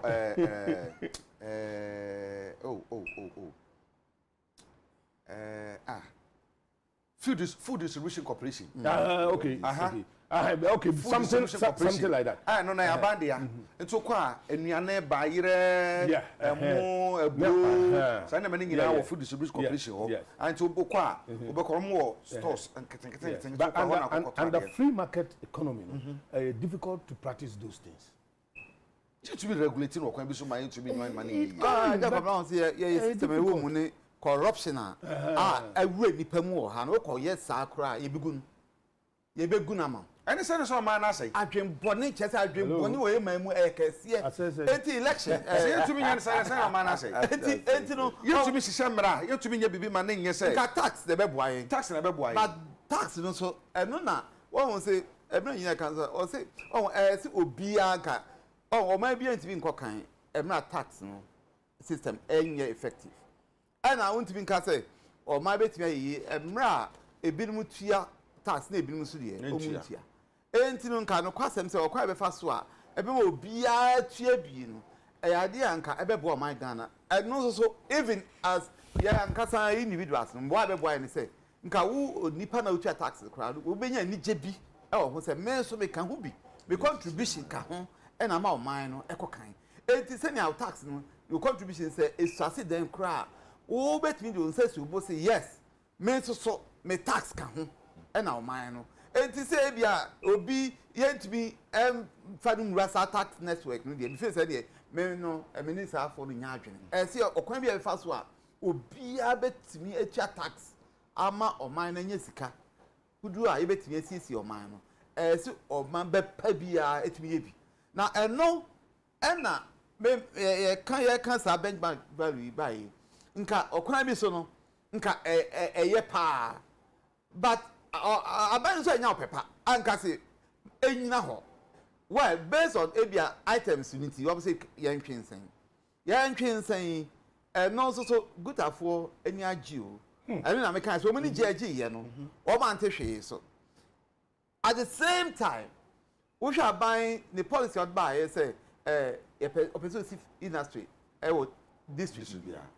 Or ubet me, ubet that me contribute, I'm almost SSI industry, Mra, near my if I'm on a banner, no boy for China, you produce. A bram making kind, you know, one my phone, I can say, me say, oil na me on the example say.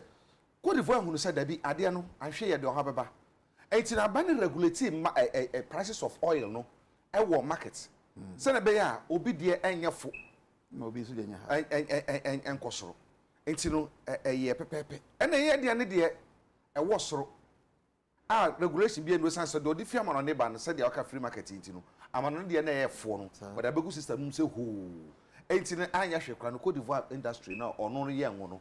The fact in that so why juma and I answer the no so guana ego and that's how industrialization drive now any idea any goals now by the sin so no area bit me do ho na yi am buying nya opepa nya ban we nkwa aban nyina ya na opepa say intentionality say nia ye di asi ani ye pese ye yo ma o ma the end of it no o my Ghana a benefit a big problem because of your politics, because of voting. Share emra buta for kasa no. Se utie leadership omo kasa or kan womo dodua omo ye. Womo dodua no so o kan sa no kan che say wa nye mfiri ho amaya time so a your kwan betimi atwe aso. Now then the big question is say sa na ye ye o man mu a e be den de yetimi akokan eno yasembisa ye Dr. Ampedu ebisa na nope na kwaku asaroto so mienu the second or say Agya wugidi say amanyofo okay Agya say do you think politicians who went through the tutorial of these lectures can continue to disrespect them to disrespect their teachers by treating them this way? What a word. I'm saying, where do we have Mamu into the Antiasia, Papa? Game Boy, or say, Master Jaja, the Alcanocrana, Nanado, Danko Kufado, Aborobosia, Achen, Aben Bia, Ewo, Woman, Afe, Mubarak, Aminu Genie, or say, I should tell a man in your right side to tell the truth. All the taxes and loans they took. I say buying Sabusan no one took you. No one took Busiani be. I buy the Tuku Busiano. I buy Busano again and then or the aye. You opare e was whom opare matching no pay. Opare say so be blemo amampeni na nado dan kwaku fo adoa. One ne nya adwene kura. Esan say I buy uniform dey be obetumi. Na mom yen nuanom a wa aban nyum kwa hodo mu no wo mo kan bi na man no e bo papa o se so mu jasa na mani nyina ya o man no ebetumi akonanim pa when so we are Patrick o say the politicians should avoid corruption, they should stop stealing our money. We are Patrick, they should stop stealing our money. And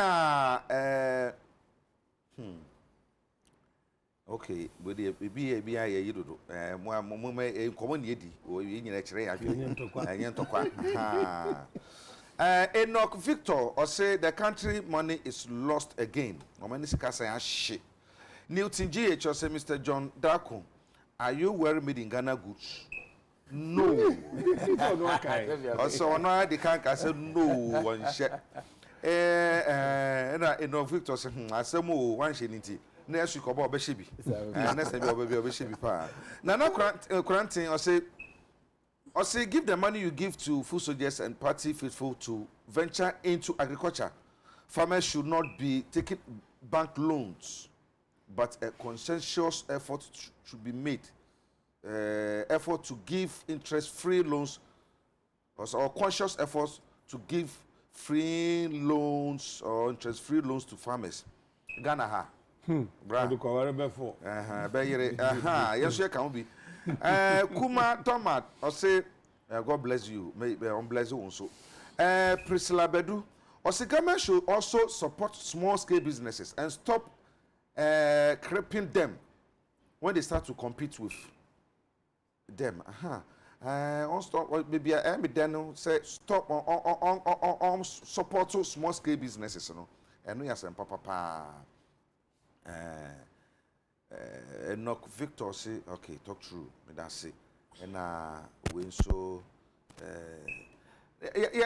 ya bre no wo sema ba aduonu nan aduonu se betumi e de adi nkomo kakra ya hwe ya kan nyina no medi nka na nema ya kan medi kan bi ya papa so bi ya papa hwe ya cylinder ye use Ghana ha cylinder ai use Ghana ha no Ghana cylinder aye papa. Gas you talk gas papa check the create man neighbor. But yeah, wow. Ghana cylinder manufacturing company no. They have the capacity. So bet me aye cylinder do be here bia wo ama ye distribute to Ghana. But you don't have them. Me say see our papa kran on pa bisa ko mo brands on saka. Yeah adwin say man soap samina di. Samina ha. You made in Ghana the young for 1 year. Near fat amano ne de bia emeka ho. As he say in Ukraine about soap no mu come. She me say na me nimu da ba ko bi me refi ni din. Say e Ghana he ya. Me say but no na me dware e liquid soap bi ai no ho sa shower gel. Me dey na me use sa one day na me can so mo no sprinters here ya. Oh yeah. Maybe I'm not allowed because you're on TV. Yes, which be modern. But a lot of good products. Don't we know all this? No, that is why I'm saying say I was say Abanye selective in coming out with withdrawal of the benchmark.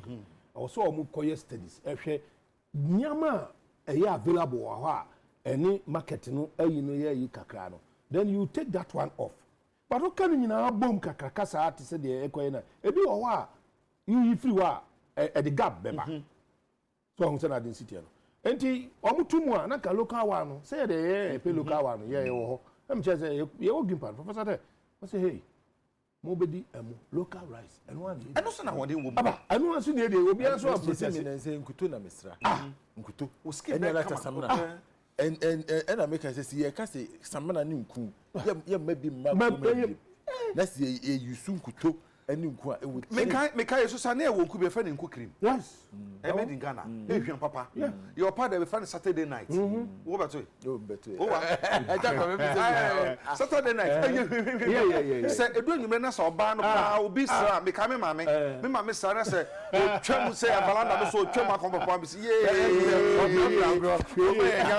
so ni nyina na Ghana here na e wona so ene ye hu bia e ha adwene ye pa enti na America no nema ne bi o betuma ye Ghana but ye kra cylinder me ka wosam ye kra second hand cylinder e di fama na ne ba Ghana beton wa why we can produce cylinder papa so mo ka no they are powerful obi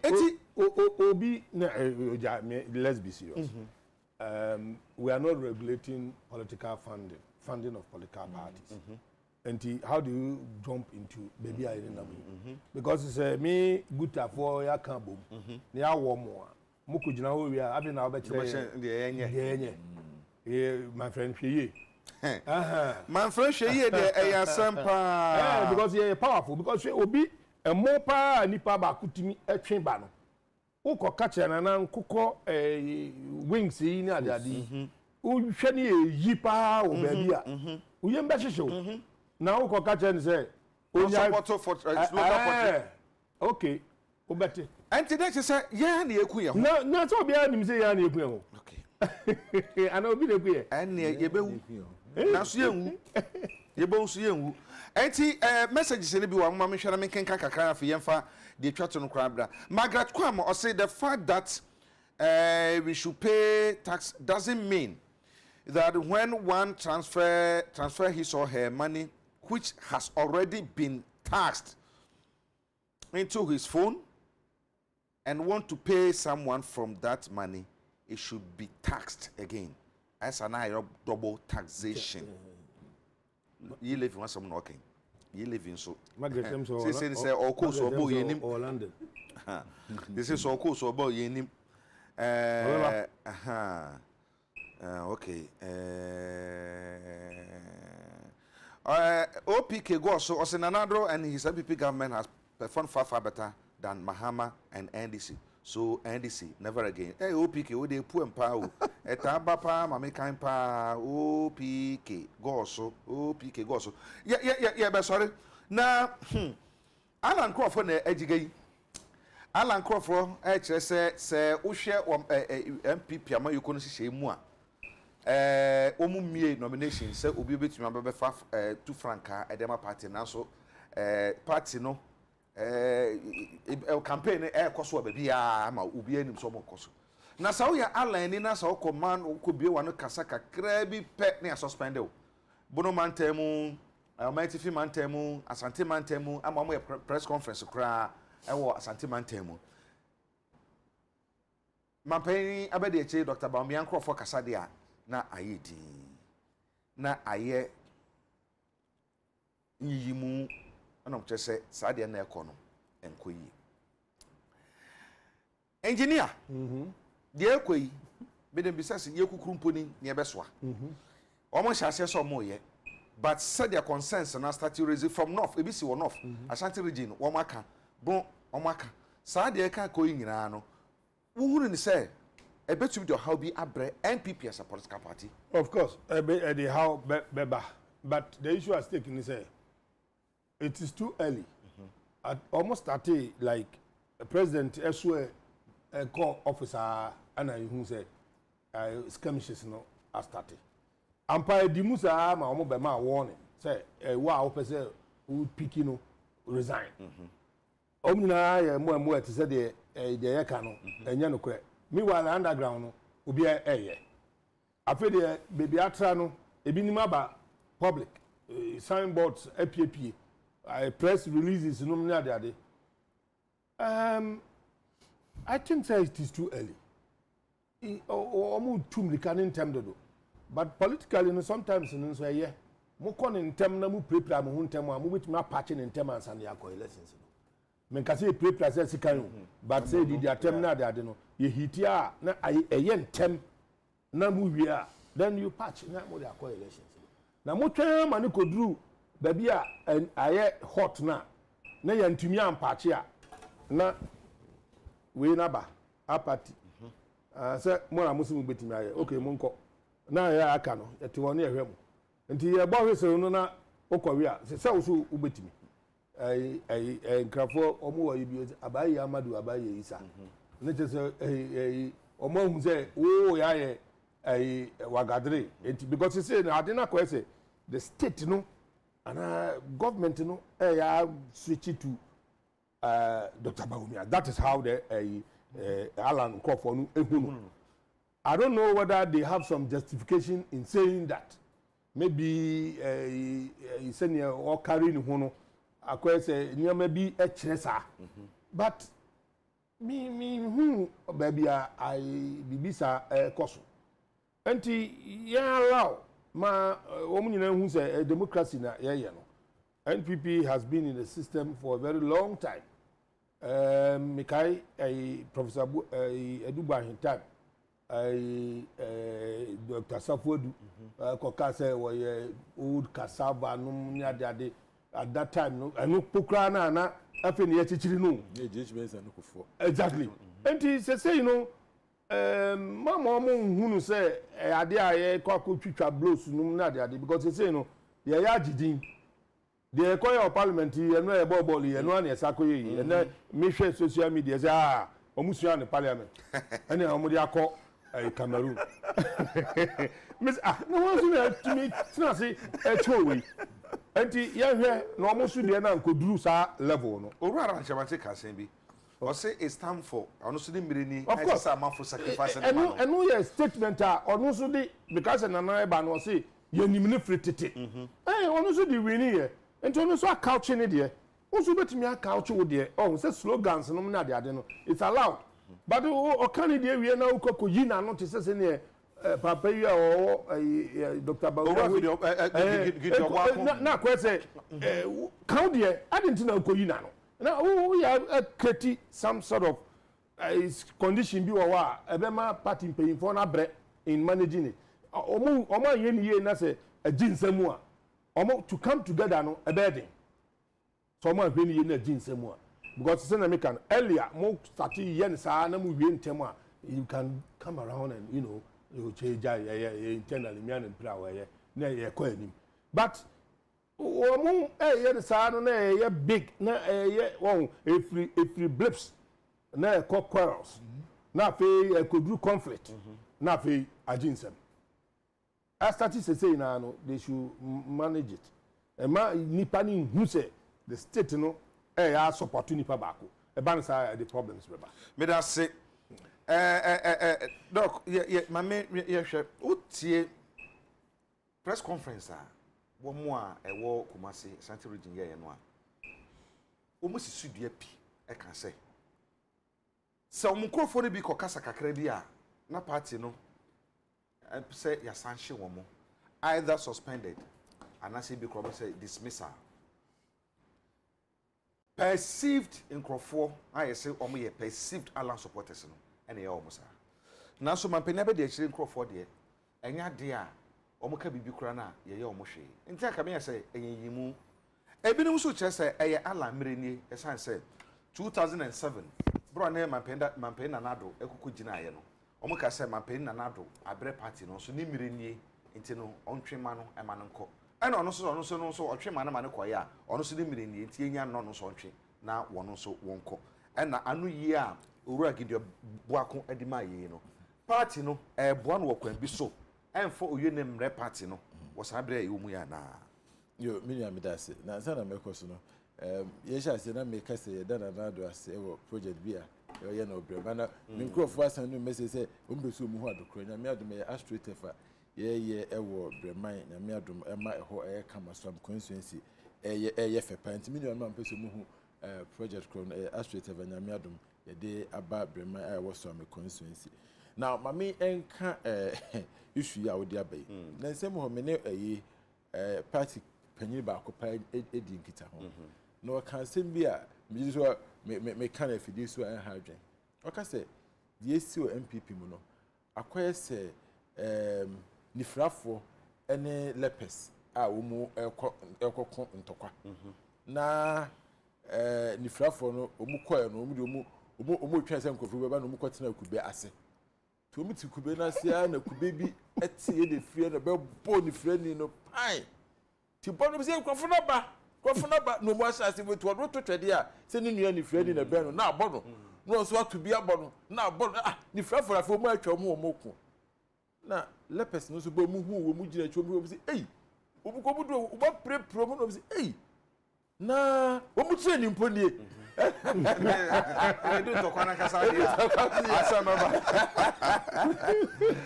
eno bo ma obras no mu twa ne yem ko ko fu ni tire na wo ye na ni small training asese no bu do mu fi se wo mu ni lepes no na e kontokwa wo ma ni bo mu na se ni frafo no wo ma kunkum wo mu a enu bi na ekoso NPP mo no eye ntokwa ho hia said the minia panyini edi kan engineer kan no eye too early say watimi wa camera e be do so party me say NPP ni bia wo tie me ana say party mpanyifo a omudi NPP enim say Alan ana say Bawumia omumu bia e contest Mahama obedim kunim ana say ye fa Alan ni Bawumia, and this is what an NPP person would think, and that's what the leadership would think. Say, if a NPP candidate biana, that person would be better than JDM.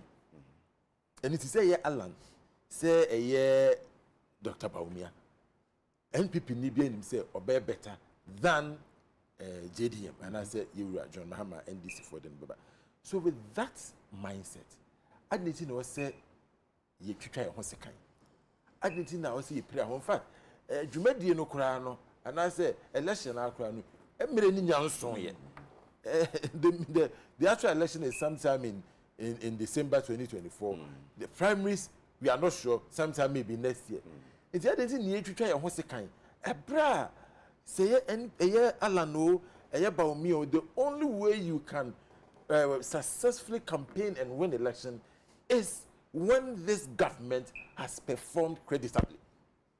Say about way yet near man say the national say to near me a quay na Ghana for a penasema say Alano say Baumio NPP ebetimi atwaso into be say the ye no and I said NPP aban any said the near my cost. Is it to break the 8 or to block the 8?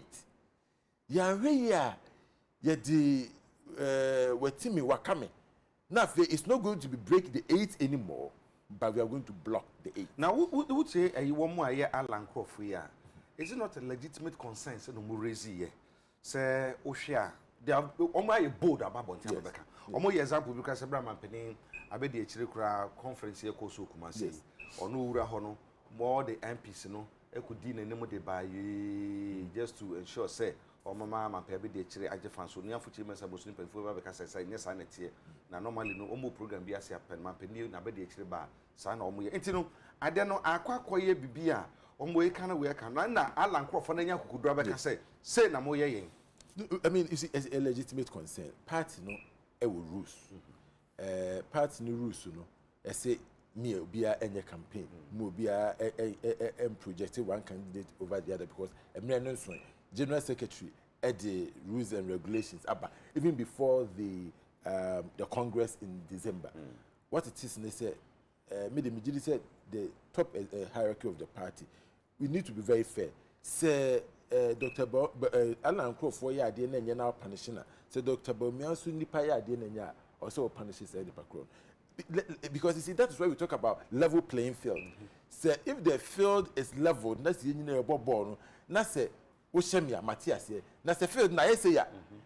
Me bobo na intimi nkoso ya na akwese bi e me bia na de eba down no easy for the person to go down there and score. So we need the playing field to be leveled, and so the concerns are justified because we've heard some of these issues.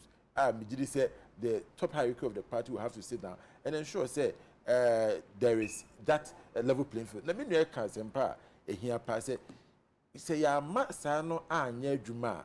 One here, a Bekwa could see a Kotwaban, obedient chair, what in chance say, well, say ye to Abano, Musi see ye, ma my acquaint, ye me young crow fwedi, and intino, say it in chain, dear. Nasa Monamo we need ya, Mukona Mukudinkunim. Yes, Anna, then we are blocking the 8. See, if I see a breaking 8, we need to respect it at others' view. Because NPP party, no, party, name say, no, is the fulcrum of, democracy in this country. At least for the Fourth Republic, NPP, Abaya, are fighting for the freedoms, of the Ghanaian. And that should extend or should include the people in the party. Obi can say, be only for another can say, the best bet. At my MP for 2020, MPP for 2024, Alan Baumia ticket. Until who becomes the flag bearer and who becomes his running mate. Well, he is an MP, and he will name the air cost. Media, what I can say, and he said, between Alan and Baumia, be the president here. Baumia, the vice president, I and the Kama. A year era, Alan Shermatin, a Juma, what boy, Ministry of Trade and Industry, superb. A BB industrialization action, any activities, a cost. A boy, a moment, a tumpum. It's a moment be the president here. Said the MP Aircano. Say, Omumi and Nuna, bet me, I come together. Now, about a running mate, now about a president. Well and good. Media, what I know, they say, each one of them, the original as president, Biano. Will be better than JDM going forward. Okay. Dr. Mpedu the drone ti say no omo ahyase ebinumu ka se ebra na mampeni na nado dan kwakufa do ba mu no those perceived Alan lawyer listen no woman di Alan achi no yes sideline wo mu nyina ya nhyeda ntwoma amen kra ene ho nsam na edidi mu a bebedu bebia yewe and I see the crop for starting so san kasa bi say atete ya ba nasefo is it healthy for NPP as a political party and the politics so say dan ya say na ma we do so no obviously we dan ya BPP from Kwabena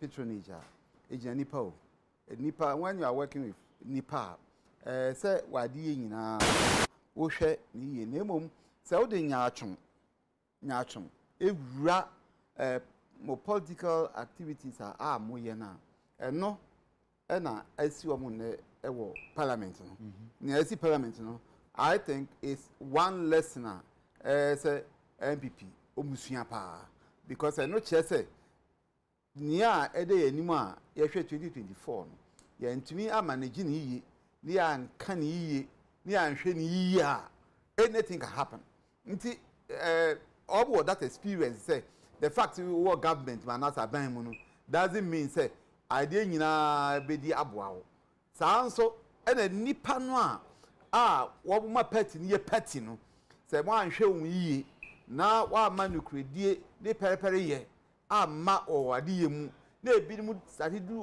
ho yawa ebetimi affect mo nkonimdie enu ya ade e say nya ade e so butu na se kra because near parliament near aye nei should tell them say nipa na wo ye party for no se ehwe mu yi se na be ya mbegi atum na niam nyina akọto chine now by umia vice president I think say already no or some advantage over all other contestants adentia or a vice president na dey be our baby say program say baby no kwakasa baby could be media yi edinachi publicity onya enti already no advantage and I think that advantage no should be enough as I think political party form penny for no so aside of my holding ekoka already advantage or no war as the vice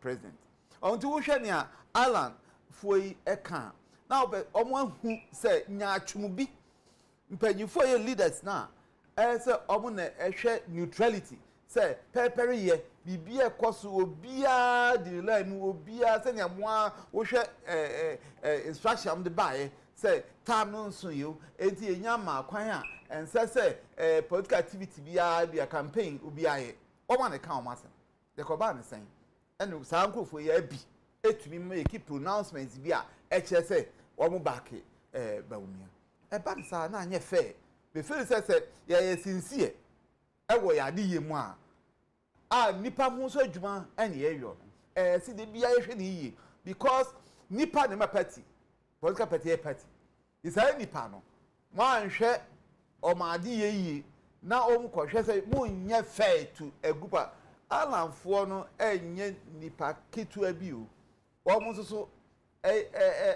wo followers alan were a lot of nipa dinachi don't underrate them and don't think so say because Agya vice president Bawumia vice president never be obeko bia wo aban atumi na ho ode di na chinti no no nko ano ebe ma wa wini elections there be ye ni mo ma na we president no cry ye o show campaign no mo share rallies am ye listen ni parodo e call ye at the end of it no they were voted out.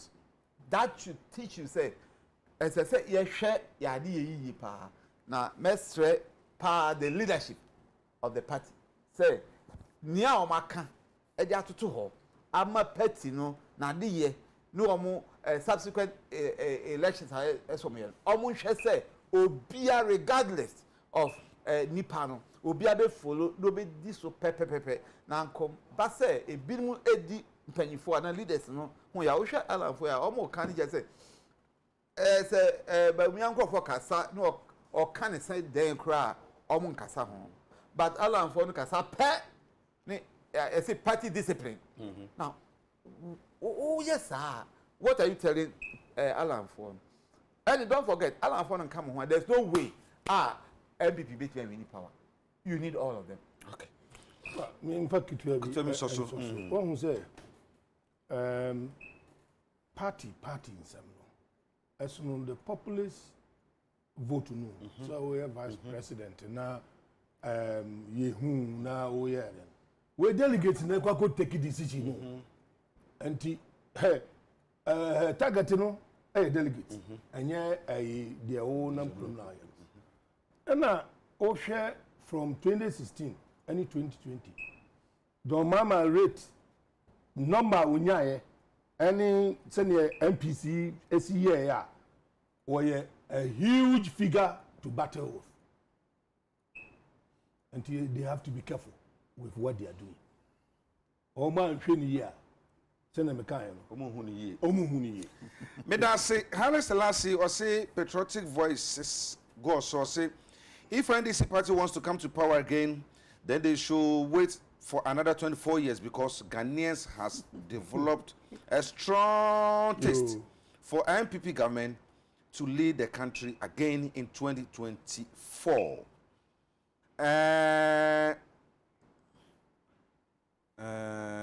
Sami Kwei or say Vice President Dr. Alhaji Baumia all the way. Joe Abuaje, Astro Self Contractor, might have a close connection with MPP government. Oh, sir, on what you are in Sika. And Moon Kaila Jonas or say good morning. Okay, at the year inside Kerry. Or say Ghanaian believe in NPP government. So, irrespective of the end, these ad hoc economic struggles being borne by COVID, let's remain solid as a party and explain our policies and programs, to the good people of Ghana, and the need to help us break the eight for continuity in development. We really have a good story to tell, so let us put aside minyashi, and work for the party. Regards to incoming national chairman Kwabena Abankwa Yebowa. Esther Fosu say politicians can lie. Leave them. Esther. Sami Kwei. Okay, wait. I say Vice President Baumia, is he enjoying his legitimate incumbency? Well, you are asking. Maybe they can answer you properly. Yabre ayabe esese ye hwe na ye ko me hwe se ba ku bi o ha metumi akan no na fe ya hwe o se Agya Kwabena Alano Baumia, the dissenting MPP delegates will make the ultimate decision, and 2024 is sure for NPP, inshallah. Blessings Obatampa Francis Kwabena Ishem, CEO Ghana Cylinder Manufacturing Company. Blast and not heavy. And na a teacher ni na mu. What na dey? O ko ba na so ya bo wan wan. Any tia re hon ti man hwe. But it was sad. Say yen to me and we need your match no. We are back again with all the mathematics. There's a chance see beat me a qualify. And nti me dem gidi say your mom pa entire team the chi. The aya re ho ne say say no the enthusiasm any energy any odro ayo say Black Stars say be match any hobi ka first in kubia e de ne flag na ki e boss just so e say any hobi yes again of we na the last match nyina yankota bring back the love yankota Black Stars say the be ya bit me din criminal ma I say the Black Stars ya dane say oba bia na say obi a na opena sempa oba me bia don pa oba bia na don pa na fe obe bibia na we disappointed na for odo no article odo sa odo na between back bi o on say love for amanono ni amano ni na akowura ehonu I didn't think I yent mean build your local team na fe we a foreign player but justify your inclusion in the local team. I go ngasa wonim say But I know the other way around. Ball aye boy a tournament aye koi your best defender e wo league mu no e be say wan kobi. Na ye do koi. Your goalkeepers no has the end of call kotoko. I mean yen ka say omonfo mu nyina but no onipa na look no o ye ne abere so person ye bibi no nya fa so. Ye sika ye kese ye bibia na ye nyina no. Ya sini trase. Ye fiasa. Enti enu a me yare but me ni koda ntem. Enti anope na mi bisa se me hwe se de na asi se me hwe di atemi na di yesu sa bendai. Enura no bifa krom kakra na me wo aboso kan me fa mu fa Russia ko fa danso ma ya na me be see be fie na that kind of support a Black Stars bobo pa ayira se obi aso mu so mu ko support Nigeria ntimi hu se be ya because Nigeria so yeah de yen pa ma anyway Margaret Kwam or London. Okay. I'm so send message. Okay. The bia no pa uti. Oh, God, that's great. Auntie Maggie. Correct. Okay. Fit up obi nsusu ha madwen wo alaju ho. I have toza ne nkofo. Ya mama achi toza ne nkofo. Na mi ni abema bi nso afirimu e wo ipokwase ho. Na ye di 1 week. Edmond Japan ni nya abema ketwa. Okay. Ene ye ntimi firi ha. Oh, Yaman Shadin Pa. Bakuso, where the Mamika was my brother. Stop being hypocrite. Alan Shamati is the right person to go. Ajay. Where we fine. Yeah, none of pay. Na madam was a papa, Passa Muja Mubre. I'm the brand of Chayan. But boy, near my man came. Some reference now, Bobo, we a ball like now, Bobo. Boy, you're done able. They say, Eska. Ain't your mother laugh for it? A female, Ama, cannot be the and no name queen ball. He said, I can do for ball association, I can do for ne coach, ne, I won't share a home farmer. They love for the country, they love to make it to ensure say Ghana beko kind rather than say appearing fee oba say amount say I mean how sika do when you na ye more sika oba say na mama now prayer say one mama see ayen na adani say one mama me bomb ma who dare you exactly I don't need a problem I just be bo a na ugidi who be bo a na ye hu o and say ye mo kra ye ma o sa stepping ayina who sa charge ye me kai kra ayi coach atuko efio time na Black Stars in Nigeria for match or the has players in the boy what can some match no so that by team na ye that can share Nigeria be 20 yada maswati engineer amo Isaka Amokote local government expert ye bada na sesonya bra ono timi sabi nkun so pe no na fe Dr. Christopher Ampedu ono West African Director of Samaritan Strategy ono kura lecture wo Pentecost University wo Enkraha and afemi aminu kuma John Danko or lawyer ni and our senior law lecture Gimpa Law Faculty ono so na sa breman project no astroturf no obi say and ye di baby ade yira ba mi yo ye yira da behu me makasa behu yi e ma fa ni ajibe ba so there is an ongoing astroturf construction in Bremen within the Swami constituency. I learned it was facilitated by lawyer John Darko and funded by Ghana Gas. Thank you, lawyer Darko. True of us? True. Yeah. Yeah, be see anya da mo nyina ase onya kokọ ya adoma. Osofu bi. Reverend Ashite. Ewo amomole. O sise manchia na. Oh, chia no mame. Mehuna mane. Chia no chia. Reverend Mechiao. Ai, ye nyina ya chia no. Eto bo mpa na ma na. No aboma ye nyina. Ashite Daniel. Yeah, ye nya kokọ ya adoma e be sen shada sa. Na mo me ka say limited suspension no baby ko fie kun etia malaria pa kwada ne bedom na ye mpanifo no limited sport no na ye the transfer 400 ekum susun oye mu nyina na koja toothpaste no so ye de twetwe yese na fe ye de procode no so apampapun bi ye ha ya adwene bia na ye de koja mouth no so ahohoro ye num na ya nom special ice nsuo is life, water is life. Now water is life for there, special ice is your life. This chocolate drink so ye bobia na yɛnya hoɔden yɛde besia na Adamase production team no obi pɛ ɛna fe Randy ɛna Rich ɛna fe ahofa gbede aha wa ma ne nsa so ne ho fa kyan bibia o wiase nanso no ne yere tumi hwɛ n'anim ansa na ma yayi ye wa ya doma ye be hia ya kra mo nyina Adamu nyina ase ama mu nice and productive weekend.